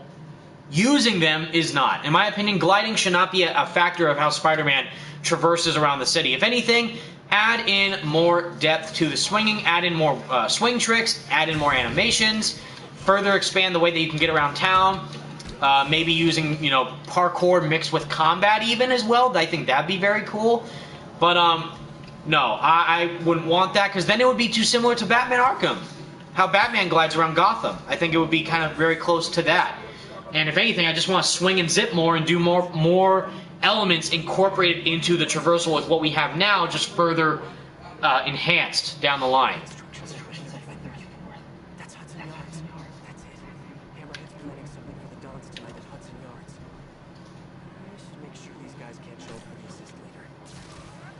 Yes, sir, and stealth take them. Yeah, so we're actually at the end of the story, or for the DLC. So we're going to do this mission, then probably end the stream, since I've been streaming for almost 2 hours. But, again, thank you all for tuning in. Sorry if I haven't been reading your comments. I've just been kind of focusing on the game. You guys know me. I'm terrible when it comes to streams, but I try my very best. But I thank you for tuning in and, you know, just hanging out with me during this very special day. Let's see. Let's switch suits, though, for this final fight. Let's go. I don't have the undies, so we're going to fight Hammerhead in the tech suit. You know what? Let's do Spider-Man Shattered Dimensions style. Even though we fight Hammerhead in a mech suit, Spider-Man Shattered Dimensions has one of, if not the best Hammerhead boss fights in any game. So Spider-Man Noir versus Hammerhead is great, so let's relive that here. So skills, why am I even looking? I'm already maxed out. Gadgets, it's fine. Suits, yeah. What's a suit power for Noir? Enemies no longer call for backup. We'll just stick with the Web Blossom. I gotta go back. Web Blossom's my favorite. And also, Spider-Man Noir makes a joke in Spider-Man Shattered Dimensions that all the webs kind of splatter everywhere. So that's very apparent with the Web Blossom. So we'll do that. Noir Spider-Man versus Hammerhead. We out. Let's go. Woo! On a truck. Very nice. the Italian mobsters. Yeah, no, I think there's going to be a lot more to look forward to for Miles. It's not simple DLC. There's a lot more to it, a lot more depth, a lot more narrative intrigue that isn't just going to be, oh, we had to make a separate game for it just because. No, I think the reason why they did it is because they want to focus more on Miles' character before they go more into Peter. Because that way in the sequel, this is actually great, because now we don't have to worry about them focusing more on Miles in the sequel. Now, he'll already be fully fleshed out in his own game before we get into that. Sorry, Miles, I cut off your phone call, but there's enemies to fight. But still, that actually should be seen as a great sign. We're going to get a Miles Morales narrative and a Peter Parker narrative with Miles Morales PS5 and the sequel. So it's the best of both worlds. We just took out those guys in 2 seconds. That's done. We didn't even do the suit power. It's a wrap. Hey, Evan, get this pun. Let's shatter dimensions, Hammerhead. Very funny, John. Very funny. Hunter House, do you think they should add suit damage? I'm actually in the minority of this, I think. I say no, because I don't like playing a game where I see the suit all torn up. I like a perfectly stylized suit. If anything, just add an option for it. But, like, I like playing the game for the narrative, with the narrative structure. So, like, for example, if I'm playing, for the first time, if I was playing Spider-Man PS4 for the very first time, and I played the, you know, the final boss fight with Doc Ock in the undies suit, it'd be like, well, that just doesn't make sense. So, and again, where I love it, though, that it does make sense that throughout the progression of the story in the Arkham games, that Batman suit continuously adds damage. It looks great, and it makes a lot of sense from a narrative angle, but for me, I just hate seeing a damaged suit, because I want to see the perfect, most pristine-looking costume while swinging around to the city or fighting crime in the advanced suit, because that's literally my favorite Spider-Man suit of all time, is the advanced suit in this game. If they have an option for it, sure, and you could turn it on and off if you want, but if it's like going on, of course that would add more to the story and a lot of depth, but that's why I got upset during the first Arkham game when I was a kid. It came out in 2009, so I was 11 years old, and when I saw Batman's suit get damaged, I was like, oh, that's cool, but when's it going to get fixed? And it didn't get fixed throughout the whole game. It got worse and worse and worse as the game progressed. Like, damn, like, because I love that, you know, the original Arkham suit with the big long ears and the trunks that he's got going on, the big boots and the big gloves. It looks fantastic. But when the suit got damaged, I was like, dang it, can I get the normal default suit back with no damage? And I couldn't, you know. It was just stuck like that. You could do it in the challenge mode, it was fine, but in the main campaign, it was just stuck like that. So I was upset. I keep cutting off Miles with these missions. Sorry. Let's hear him talk. Chris VDA, you get me so hyped for Spider-Man before release. Even my wife said it is that Evan guy you're listening to again. You actually got me. Thank you, Chris. That's very kind of you. Well, I hope that I can do you justice with the videos I do and the content I provide with Spider-Man, because we're all here to have fun. We're all here to connect with this awesome hero that we all love so much, and knowing that we don't even have to wait that long. 2 months away, pretty much, until Miles and the PS5 itself comes out. Now, I will say, as soon as they release the Collector's Edition and the PS5 bundle themed Spider-Man-looking PlayStation 5 console for Miles Morales, it's a wrap. I'm done. My wallet will be burning on fire, and I will not have a single shred of money left until all that comes out. So I'll be destroyed, but I'll be here to unbox everything for you if you're not able to purchase it yourself, for sure. As for, like, again, just off the top of my head, I don't know if they'll do an early copy, because I don't know if that even is a thing for a next-gen game, where you have to buy the console first, and then the game is with the console. Plus, we already kind of know what to expect with this game, which is why they're being so secretive about it, is because it'll just be more of this, you know, more of Spider-Man, open-world, action-adventure, cool combat, but with Miles. And that's why I feel like they're confident in this game. They don't have to really promote it as much as they should have with Avengers, you know, because Avengers was very confusing to a lot of people. They even said it themselves, like, what is this game? How does it play? What goes into it? What's the grinding like? What's the loot system about? So even they promoted it in a very odd way for Avengers that confused a lot of people more than got them hyped. But Spider-Man, they know what to expect. Single-player, story-driven campaign with open-world elements. It's fantastic, and now we have it with Miles. But Chris, thank you for your comment. It means a lot to me. I just hope that I can do you justice with the future videos I do. My man, Ethan! Oh, I hope you're doing good, buddy. I'm doing great. Hopefully you're doing alright during all the craziness. It sucks that we weren't able to see each other during Comic-Con, bro, but your art is phenomenal. Keep up the great work. You're going places, buddy. I swear to you. And I will pay for more art if you do it of Spider-Man the Advanced Suit. I already have it all hung up on my wall still with the post-it portraits that you did for me. They're beautiful, and your art is gorgeous. Everyone follow Ethan Castillo online on Twitter and Instagram, and I believe also Facebook. Ethan at Ethan Castillo. I believe it's a number as well. I think it's 13 or something, maybe 15. But Ethan's fantastic. He does great artwork, not just of Spider-Man, but of other superhero stuff, and just amazing art in general. Very talented artist. Fantastic. I hope you're doing okay. Tell your dad I say hi too, Ethan, because he's awesome, and you are as well. So thank you very much. Let's see. Michael Khan Syndicate. Evening, Evan. Hope you're doing good. Hope you're doing good, Mikhail. Is that Mikhail Khan late? I don't know, but hope you're doing good, bro. You're awesome. Sean San Julian, you're awesome, dude. Thank you. You're very kind. John Courtney Haven, do you think Sucker Punch should have made the Avengers game? Well, if they did, it would have been a PlayStation exclusive, so it would have to have been a multi-platform game regardless. The reason why Spider-Man PS4 is in fact a PlayStation 4 exclusive is because Sony owns the rights to Spider-Man. You could say for the movies, but also after the deal went through, it's also in the rights of the game. I mean, that's why Spider-Man is an exclusive character for Marvel's Avengers only on PlayStation. The whole character for that multi-platform game is locked behind one console. So that shows how tight-handed Sony is with Spider-Man. So if they were to make a Spider-Man or an Avengers game, Sucker Punch, it would not be a multi-platform game. It would be an exclusive. But I could definitely see them, regardless of that, I think they would be a very cool choice. I mean, very different from where we saw them go with Infamous to Ghost of Tsushima. But it's very, very cool to see how much they could have done if they added on the superpower stuff with that. I think it'd be cool. But if anything, I think Crystal Dynamics was a good choice. The problem is, again, the way the game is structured as the live service stuff. If they just did a core single-player game without the live service stuff attached onto it, I think it would have done a lot better. Which is why, shocking, when you hear people talk about Marvel's Avengers online, what do you hear them talking about the most? What aspect of the game are they liking the most? Oh, that's right, the campaign. The single-player, solo-driven experience that tells a very compelling Avengers narrative.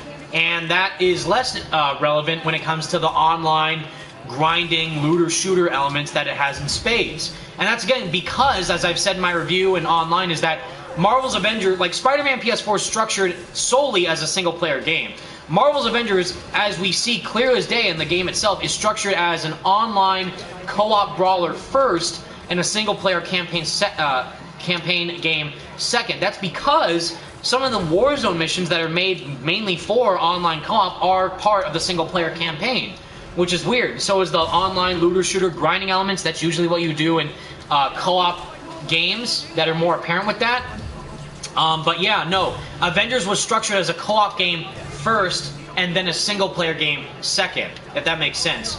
But when it does do the single-player stuff, it does it pretty darn well. I just wish that was the main focus of it. Like, the set pieces with Iron Man were great in space, and his house as well. Kamala Khan, mini spoiler, I guess, if you don't want to hear about it right now. Not the ending of the game, but what happens during, like, the midpoint of the game is that Hulk is chasing after Kamala Khan in the Chimera. That set piece was awesome. The Once an Avenger one wasn't really the best one, where Thor is just beating up robots on the helicarrier, but traversing the helicarrier, you know, trying to get from point A to point B on the helicarrier while it's in the air as Kamala, you know, thinking that you could die if you fall off this thing, was great. Nice. Finished. But yeah, for what it's worth, the game was fine. It's not great, but it's not bad either. It just was average. Although for an Avengers game of that scale, what we were expecting could have been a lot more. That's the sad part about it, is that could have done a lot more in regards of how it was formatted. Itchor, I think they should make a sequel for Avengers, but strictly a linear story game. I love the characters and personally feel they deserve another shot. I agree, but that's not the plan. Because what they're doing is that they're going to try and have Avengers as this game, and then add on to it again for years to come, with more characters, more story add-on to the core experience. Now, what is happening, though, again, is that Square Enix and Marvel Games are partnered in a multi-year, multi-game partnership, starting with Avengers. And the second game down the line, which has been rumored and kind of leaked to have happened, made by directly Eidos Montreal. See, Crystal Dynamics are the primary developer for Marvel's Avengers, and Marvel Games and Square Enix are publishing it. What the next game is, what's rumored, is that the primary developer of this next game, which is Eidos Montreal, is going to be a fully open world. Keep in that mind, open world. It might have co-op, I don't know for sure, but mainly an open world Guardians of the Galaxy game. And that could be very, very cool. If it's still in the live service format, how Marvel's Avengers is structured, then I won't really like that. But now, I think an open world, space exploration, single player, campaign driven with co-op elements experience for the Guardians is going to be sick. Which is why we're probably not going to get the Guardians as characters in Marvel's Avengers, because they're going to get their own game. And I think that'll be great. And if they do it in that structure, I think that'll be really, really cool. Let's see. Bam. What's up, Hammerhead? See, again, now this is where you could say it gets repetitive. You're just beating up an enemy at one way and not really a whole lot of thought put into it. But again, you have to evade his attacks. There's other enemies of his coming out to get you. You have to try and deal with them while dealing with the main boss at the same time. His head deals so much damage. My God, but I think there's a lot of depth to some of these boss fights. Not as much as there could be, but more so than Avengers. I will say that for sure. Alright. Because right now I gotta evade Hammerhead. He's gonna try and eviscerate me as much as possible. Sucker punch right to the face, although that probably did no damage. See, off-the-wall attacks, environmental attacks. Oh, almost died from that. Trying to evade all this. He's got a unibeam. Watch out. He just destroyed his own guys. Okay, I won't complain, but probably shouldn't be doing that. See, again, I really can't hit him without taking on the guys first to get more of a build-up. Okay, although he just flat-out sucker punched me like that. Ouch. Let's see. Wait, hold on. Whoa, where did he... I can't even see what's happening. There we go. Nice. Barely got any health back, but we'll do my best. Alright. Woo! There we go. Alright, so now... let's do this. Yeah, see? Electric webs for the win. Boom. Done. Nice. Ooh! Kick in the face and punch in the jaw. I think. One of the two. Alright, bam. Avoid that. And Whip Blossom, baby. Yes, again, this move's too OP, but it's fantastic still. It's incredible. Oof. Wailing on him, baby. Let's go. We still streaming, Izzy? Yes, but I think we're almost about to finish the stream because we're just going to try and beat Hammerhead and then end it right now. But we'll see how much longer we last. Oof, alright. Yeesh. Oh, boy.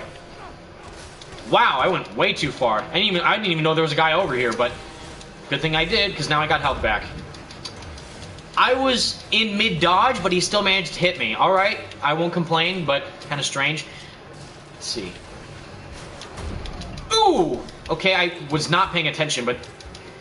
okay, hold on. Very scared I might die during this, but I'm trying my best not to. Ooh, wait a minute. This might get intense really fast. Woo! Oh, see, I tried to web strike him, but... got me on the lower front. Oh, boy. Ooh, wait, can I get really close to him? There we go. Now I can use this to heal myself. But yeah, there is a lot of depth here when it comes to how he fights. Woo! Okay, here. Done. And again. Whoa! Alright, good thing I can web swing across. See, again, if this was Marvel's Avengers, I would have to dodge out of the way as Hulk. But here I can actually zip around. I have more momentum to try and move freely while trying to take out these bosses that can deal a lot of damage. Unlike that, where he literally just missed two objects to throw at him. Come on now. Wait, let's do that and electricity at the same time. Oof. I don't think there's any more enemies, so... oh, there are some, actually, but... I missed that chance. Okay. Boom! Barely did any damage, but... Oh, wait. Oh, no. Oh, boy. Let's see. I got a guy here. There's another guy. They're all gone. All right. But Hammerhead's just kind of over there freaking out. Really slow. Wow, okay. Really fast, but snap. Wait. There you go. Stick around for a while. Where'd he go? Ooh, now again, this is one of the least engaging boss fights in the game, I would say. Less so than Doc Ock or the Sinister Six, but it's still fun enough. Oh god, okay. I keep pressing up, but I don't mean to do that. And my web shooters are out because he shot me with the lasers. Oh, he's stuck. Wait, go for it. Oh, right off the ledge. Oh, no. Dodge again, if you can. Please, my god. Okay, let's do electricity. This helps. Oh, right off the edge. Hey, it was close to the area, too, that the cutscene takes place. Nice job. Whew. Again, love these DLCs. This one is my least favorite, though, because I wish they expanded more on Yuri instead of Hammer... Or vice versa. I wish they focused more on Hammerhead than they did Yuri, but I understand they have... So there's a lot of back and forth, but I think that they kind of rushed a few things here with how she instantly just kills him, you know, after the whole time throughout the first game, quote-unquote kills him.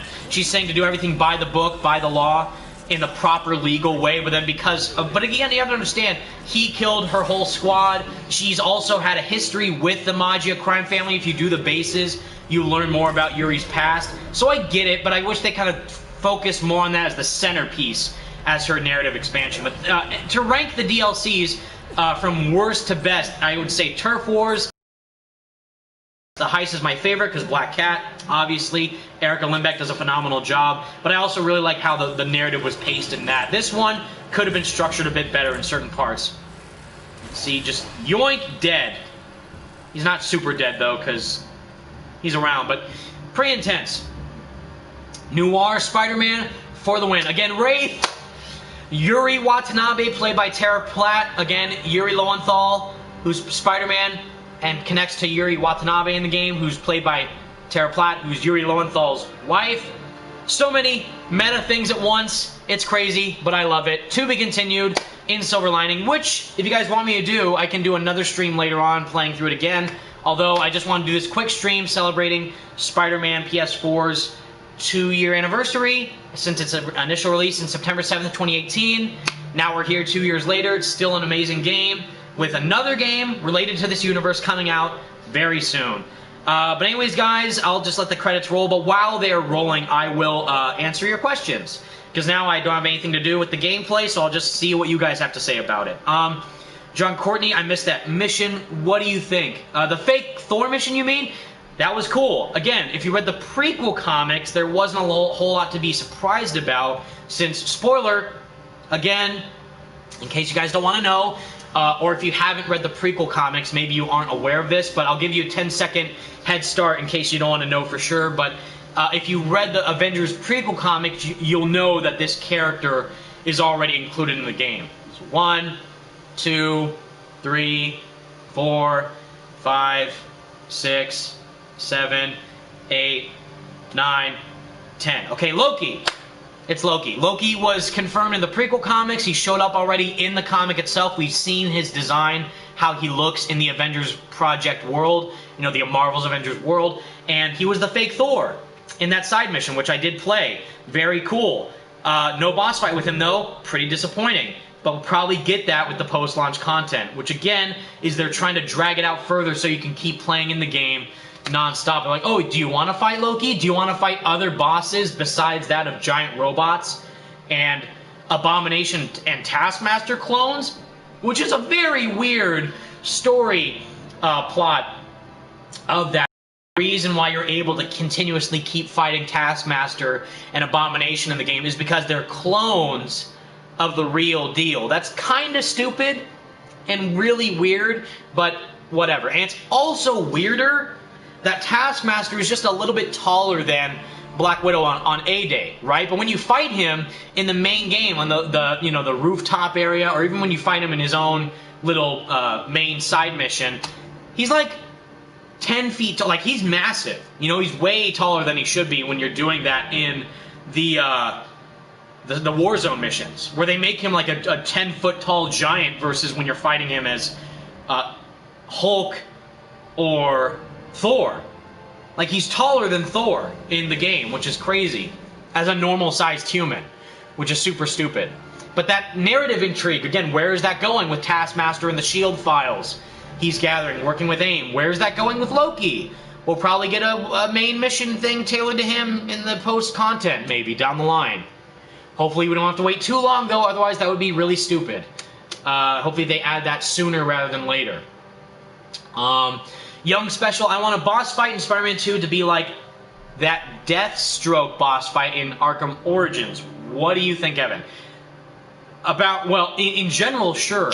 Yeah, because you could say the boss fights were pretty lackluster in this game, but I think the core element of facing off the enemies two at the same time was very cool, and the boss fight against Dr. Octopus was pretty straightforward, but I think the narrative purpose was there to make you care about the boss fight more so than the boss fight itself, if you know what I mean. But of course, yeah, I'm glad, though, that they didn't just make them damage sponges, but they had a very cinematic way about going after each boss. But yeah, where Deathstroke's boss fight in Arkham Origins was great in a lot of ways, because there were different tactics to use, or mainly one of my favorites from the Arkham games is the Mr. Freeze boss fight in Arkham City. That one made you think.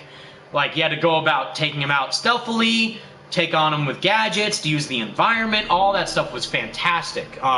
So I really like that. Yeah, Taskmaster is a great example of that, and how they could use him further, but I think that they'll probably do something like that more down the line, the sequel with other bosses that we'll face off against.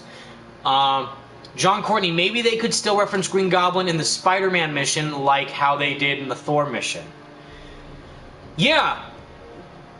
Which, by the way, I can't believe I haven't said this yet. I might have said it, actually, in one of the live streams when I played through the campaign of Avengers. But anything. What did Kamala Khan write about when she got picked for A-Day, for the fanfiction competition? What, out of anything she could have chosen from, what specific item did she write about during her thing? What was that? Oh yeah, evil sewer lizards. Kurt Connors, the lizard. Hello? If they do that in Avengers as one of the main villains, giant boss fight lizard, that would actually be pretty cool. I would actually be down for that. Now I hope, though, that they don't make the sewer an explorable region for Spider-Man to look into. That would suck. But if the lizard as a villain is in Avengers, because we know that alongside of each new hero added, there's also going to be villains attached to the hero's story. So Hawkeye, we saw Scientist Supreme with his thing. Kate Bishop probably have someone else. I would hope so, maybe like Baron Zemo down the line, or the Masters of Evil, some pretty classic Avengers villains. But I think the lizard, big monstrous lizard in the Avengers would be very cool. Yeah, sure. PTSD from Spider-Man 3 sewer battles. Yes. Yes. Holy crap. If they did the Mega Lizard, hold on. If they put the Mega Lizard from Spider-Man 3 into Avengers, as to how big he could get, I would be... Like, the Mega Lizard is pretty much as big as one of the Warbots, to be honest, in the game. From Spider-Man 3 in Avengers, that's how big the Mega Lizard was. If they do that for Avengers with Spider-Man, and they put in the lizard in the game like that size... Chris, would you like more stuff to do in Spider-Man 2's Endgame? Like random side boss missions and some quirky, funny, friendly neighborhood Spider-Man stuff? Yes. Which is what I love seeing here, is that you can interact with the civilians. You can look at the newspaper stands. You can go and can't deliver pizzas, but you can do like the side missions that you can talk to the civilians with, their personal problems. The imposter side mission, you know, the Spider-Man fan in the costume. Or the boyfriend who was planning on a robbery, you know, the GTA reference mission. The boyfriend, we had to track the train and stuff. That was cool. So yeah, more stuff like that, interacting as a friendly neighborhood Spider-Man. Explore that further would be very cool. I already love it. You can take selfies with civilians and say hi to them. But what I love is actually in Web of Shadows, where the civilians during combat will get injured, if you're fighting enemies too close to them. Like if you throw a car in a pack of civilians, one of the civilians will get damaged and you have to take them to the hospital. I really like that. I think it's really cool to connect the city with Spider-Man in such a cohesive manner. Because yeah, like there's a lot of destruction going on. Someone might get hurt, and you should probably save them if that happens. Now, unlike Spider-Man 2, where you did that as one individual side mission, then there was a loading screen, and you did that again. There was another loading screen. Had to switch between each mission. That sucked. Where there was a person trapped underneath some rubble the 1000th time. That was super repetitive how they went about that. But because it was literally the same mission over and over again, structured in the same exact way in The Amazing Spider-Man 2. It was bad. But I think if they incorporated more environmental interactions with the civilians, with Spider-Man, and seeing how they would react to two Spider-Men now, seeing Miles and Peter together, would be very cool. Let's see. John Corney, I think it would be weird if they made Lizard Galactus-sized. Yeah, no, he's not Galactus-sized. That would be terrible. But if they put, like, think about it like this. Like, you can't put in, I'm trying to think, well, I guess, I don't know, because they put in Taskmaster, but he's like a normal enemy. He doesn't have any special powers, but he just has the ability to copy the other Avengers. But yet, what's weird, though, is I can't show you gameplay of it because we're playing Spider-Man, but literally, I was playing as Hulk, and it had me fight off against Taskmaster as the Incredible Hulk, with three other Avengers, Thor, Captain America, and Iron Man, dogpiling him with attacks, and he still barely took any damage. So that was crazy. And it's a villain on a lower scale as that of Taskmaster. Abomination, it makes sense. Taskmaster, it doesn't. That doesn't make any sense at all. You're just smashing them to pieces with all your heroes dogpiling on them at once. So maybe they could add a smaller level of Spider-Man villain like Mysterio or Green Goblin, but they can't add like Chameleon or, you know, the Tinkerer or something like that. It has to be a villain that has a boss fight in mind that all the Avengers can beat up at once. So Hawkeye, I don't know who that could be for Hawkeye or Kate Bishop. Black Panther, maybe Man-Ape, maybe you know, like Man-Ape or Doctor Strange, if they include him, maybe the Mindless Ones and Dormammu as a possibility. That would be cool.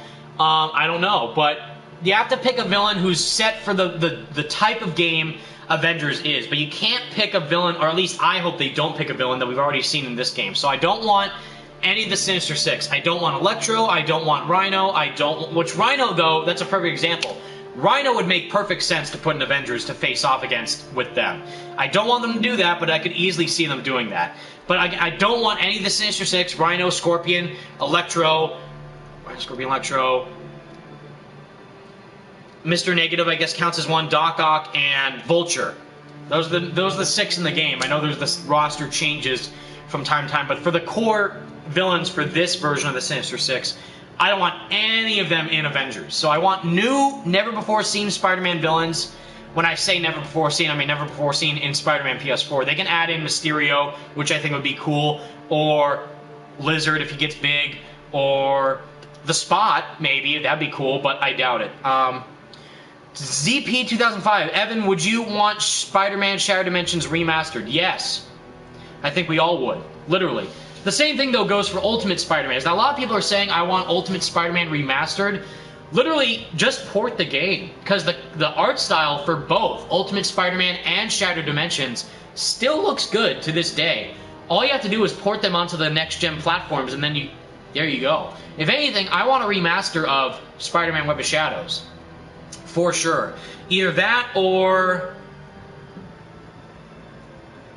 maybe I can't really choose any of the movie games because they can't really do that, you know, with the current thing they have going on. But if I had to choose one of the movie tie-in games for Spider-Man, probably Spider-Man 2. But for the core original Spider-Man games that don't relate to a movie property that I would want to see remastered, I would probably say either Web of Shadows or I guess Edge of Time, but I'm not really liking that game. That game needs a serious overhaul, because the art style for Shattered Dimensions looks fantastic, even 10 years later.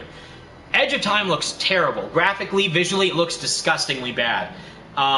That's easily my least favorite Spider-Man game of all time. I'm sure you guys know that, but it's just not good for me at all. So if any game deserves a remaster with polished gameplay and graphics, it's definitely Edge of Time. See, John, Courtney, do you want a PS5 remaster of Taskmaster from Spider-Man PS4? I'm assuming you mean if Taskmaster appears in Miles Morales. That'd be cool. I wouldn't mind that.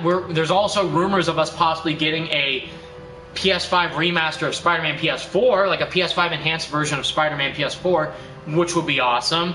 I don't know for sure, though, if we'll get that, but I'm crossing my fingers that it happens. But yes, seeing any PS5 enhanced version of Peter Parker.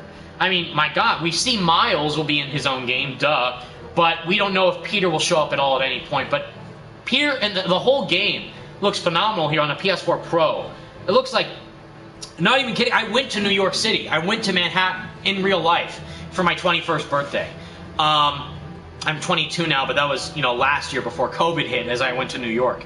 But literally, New York City looks almost one-to-one identical from the game to real life. It's insane. It looks absolutely phenomenal. And the character models themselves, while the citizens, obviously their NPCs aren't put in much detail, the core cast, Peter, Otto, Norman, Mary Jane look fantastic. And Miles, in Miles Morales PS5, looks damn near, not real, but just damn near perfect. And if we see the PS5 graphically enhanced version of Peter Parker, I would be so stoked to see that. Yeah, that'd be great. Let's see, guys. It's 3:50. I think I've hopefully answered enough of your questions. Sorry I didn't answer more, but again, thank you all for staying tuned in the live stream. Thank you for taking time out of your Labor Day, because today is actually Labor Day. Monday, September 7th is Labor Day, your day off of school if you have anything. If you're even in school right now. Thank you for taking time to enjoy the 2-year anniversary of Spider-Man PS4. I know we kind of talked more about Avengers and Miles Morales, but the game itself, again, this game is a true gem in my eyes. It's literally helped me in so many ways, emotionally, mentally, inspirationally. I've been able to meet so many incredible people in real life with the Spidey Squad because of it, and I'll interview the developers of this game who I never would have imagined I would have been able to meet at all my wildest dreams. And it's all thanks to you giving me the opportunity to do this as a living with YouTube, and it's incredible. So grateful and humbled and thankful for all of your support. I could not do what I do without you guys supporting me every step of the way, and I am truly honored by all the kindness that you've shown me over these years. Of course, there's been drama and haters and nonsense that happens, but we're still here together as a community, as a unit, as a family of fans. I'd like to think so, and I would not be doing what I am doing now without you guys continuously supporting me and having my back every step of the way. You are my driving light, and I can't thank you enough for everything that you've given me thus far. But with that said, again, I would say, if you are just tuning into the stream now, hello, but in case you didn't hear me say it earlier, is don't expect any Miles Morales news this week, because PlayStation put out a post pretty much on their blog saying that this week we're going to talk more about PSVR and no PS5 news. So for any of those, including myself, who were thinking that we could have seen more stuff for Miles today on the anniversary of the game, for Spider-Man PS4, that's not happening. Insomniac pretty much just said happy anniversary for the game, and that's it, which is cool, but no big reveal or anything tailored to it, which is whatever. But if anything, maybe next week, because what, it's already September 7th? Next week it'll already be like midway through September at that point, so I would hope that we start to see Miles news soon. I think it's going to be coming sooner than what we're expecting, but the reason why we probably haven't seen any of it is because we know it's going to be pretty darn similar to what this is. Whereas, like, again, I already repeated myself now, but we didn't know a thing about what Avengers was going to be like, which is one of the reasons why, if you guys saw online, I might do a video about this as well once we start getting to more information is revealed. And this doesn't include digital sales as well. And currently with COVID going around, that's probably a big problem as to why it didn't sell as well. But if you guys missed it, it's been confirmed that Marvel's Avengers, a AAA Avengers video game, the Avengers property right now is one of the most financially successful properties in all of pop culture history. So their first ever massive AAA game should be something pretty darn big, right? Well, it turns out, if you saw online, that Marvel's Avengers apparently, even though it's topping the sales charts in the UK, because there's not a lot of games coming out right now besides Tony Hawk, I would say. That's probably the other one that's competing with it. It's doing well in terms of how well it's being received out of games in general. But for overall sales of Avengers, what I'm trying to say is that apparently it sold less than 1/3 of what Spider-Man PS4 sold in its opening week. Now, as a comparison, Spider-Man is an exclusive to PlayStation 4. And even though that's the case, it sold 3.3 million copies in 3 days of its release. Now, as I said, COVID might have something to do with the overall statistics that are being gathered for Avengers, but Avengers is massive, regardless. Even if it is a live service game, or even if it is an online brawler co-op experience, Avengers is massive. It's a big brand, no matter what. So seeing that it sold less than 1/3 of the Spider-Man game, which was only on one platform, is crazy. And I don't think that's too good for sales. Now again, that does not include digital sales, so that could be a big factor about it, given that some stores might be shut down and people have only one choice to buy a digital game. But regardless of that, it still should have sold at least close to the number of sales that Spider-Man sold, if not maybe a little bit less. I don't think it would have outsold it because the controversy around the game was already kind of massive before it released, but it's Avengers no matter what, you know? Like Gotham Knights, when that comes out, it's Batman related. People love Batman.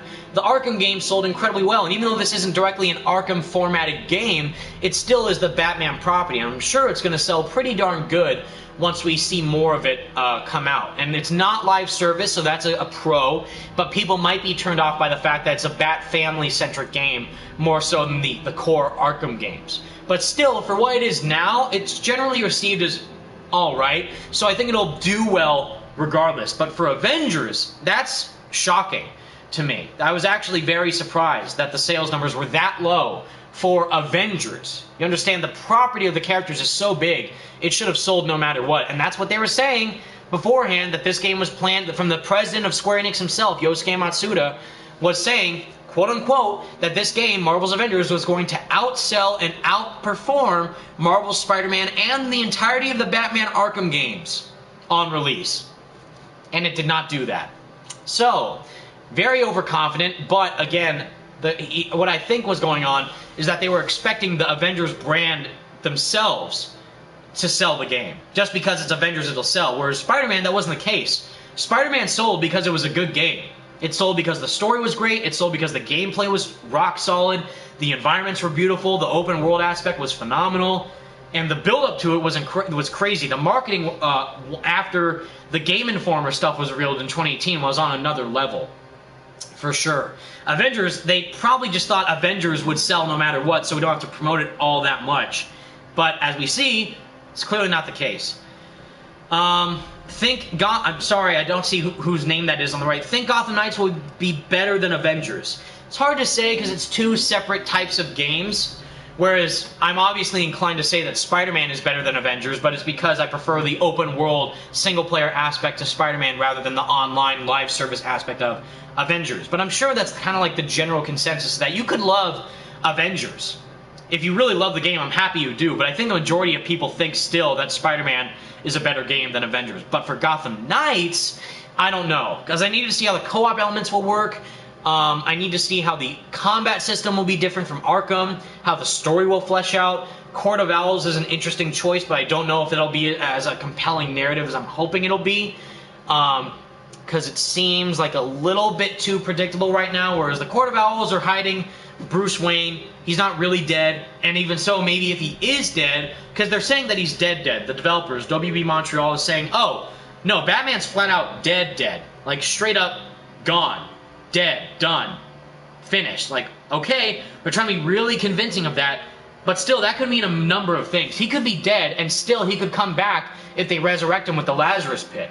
Or if the Court of Owls killed him, but kept him in a cryostasis as one of the coffins in the Court of Owls. Or some crazy, you know, secret society mumbo-jumbo that could revive Batman in one way or another. I don't know. But right now, I need to see more to fully form an opinion on it before we get into it, which is why I haven't really made any videos about it, like Gotham Knights 101. Sounds cool, but, and there's the interviews that I can easily talk about, but as of right now, it's just kind of like what we are expecting. Like, Batman's dead, combat will be different than Arkham, story will be different than Arkham, it's not in the Arkham universe, the Bat family will have their own skill sets and stuff, as to be expected. So once we see more gameplay, I'll probably start to talk about it more, but right now, we'll see. We will see. But Gotham Knights, I think, will be pretty cool. Less so than Suicide Squad. I'm not looking forward to Suicide Squad. To answer that question again, I'm sorry if I missed the name. I wonder how playing as Flash will play out in Suicide Squad, Kill the Justice League. That's the dream. I hope you can play as the Justice League in the Suicide Squad game. I don't know, though, because what they're saying right now is that you only have the 4 main members of the team, King Shark, Harley Quinn, Deadshot, and Captain Boomerang, as the 4 playable characters, and you can switch in between them whenever you want, like Ultimate Alliance style, which is great, but I'm scared if it's structured at all like Avengers. Whereas I would rather just play as the Justice League and take on the Suicide Squad. Swap that. Suicide Squad versus the Justice League. Bam. There's your game. That'd be sick. But no, you have to kill them as the Suicide Squad, which is really weird. And Brainiac being the main villain is dumb. No one wants that. Again, evil Superman, lame. Mind-controlled Superman, lame. Just give us a good Superman story, you know? Show us why he's so special. Because I personally, I might get flamed for this, I don't know, but I love Man of Steel. Man of Steel is one of my most favorite superhero movies of all time. I think it's phenomenal. Because of how much they grounded Superman. They made him relatable and connective for me as someone who I wasn't too fond of Superman. I liked his, you know, cartoon appearances with the Justice League and the Batman animated series, the DCEU Superman. I love that version of him. But it's still like super traditional Superman, not like a normal grounded take. And I think Man of Steel did a great job of doing that. Whereas this, it's like, oh, Superman was evil in Injustice, and he's evil again in Suicide Squad. He's just now mind-controlled by Brainiac, who is also a villain in Injustice 2, which, you see what I'm talking about? There's not a lot of ingenuity or innovation with the storytelling going on here, at least for right now. But Suicide Squad seems more the lighthearted tones game, which I was not expecting from a developer like Rocksteady, especially after all the narratives they told with the Arkham games and how dark some of those get. But maybe Gotham Knights will be a bit more refreshing in that regard. Yes. We've come in 2.5 hours. I think I'll just skip these credits. I'll just do the cutscene. But anyways, guys, that was my live stream celebration of Marvel's Spider-Man 2. I fully appreciate all your support. Again, thank you for tuning in. We just kind of played some of the DLC, the Turf Wars DLC. Stay tuned for more videos about Marvel's Avengers and Miles Morales, of course. Once we start to see more Miles info, I'll definitely talk about it more, of course. There's not a lot going on right now, and I've kind of covered every topic imaginable for Miles with the articles they've done and the news they reported with the PS5 and speculating about what could happen in the story, recapping the story, talking about the suits. Gameplay, again, you say, what do I want to see in Miles Morales PS5? I've already done a video about that, top 5 gameplay features that need to be in Miles Morales PS5. I've done that video, so check it out if you haven't seen already. So, yeah, I'll cover more stuff down the line. More Avengers stuff for sure, when they include more characters and more story content. But right now, I think I covered all my bases, and I'm just very happy to be able to do what I'm doing now. All thanks to you, and I'm very, very excited to see what's going to happen next for Marvel games, both for Miles Morales, hopefully their rumored Guardians of the Galaxy game, and whatever title that they have in store up their sleeve next. But with all that said, everyone, we'll end off with a high note, both in the advanced suit, of course. What's going on? Bam. New suit. Oh, yeah, I got the Iron Spider suit, right? Yes, I did. Looks great in the game as well. probably one of, if not the best looking Iron Spider suits in the game as well. Flat out. But finally, we'll end on a high note, everyone. Thank you all so much for watching. Stay spectacular, Spidey fans. And until next time, I'll let Yuri Lowenthal take it away. Squad. What an old fan club. When Jameson's going off on me, it helps to remember they're out there. And without further ado, everyone, thank you again. I love you all. Stay safe. There's a lot of heat waves going on in California right now, and COVID just not going away anytime soon. So stay inside, wear a mask, be kind to each other, and more Spider-Man and Marvel Games greatness coming your way very soon. But until next time, everyone, thank you again. Love you all. Peace out.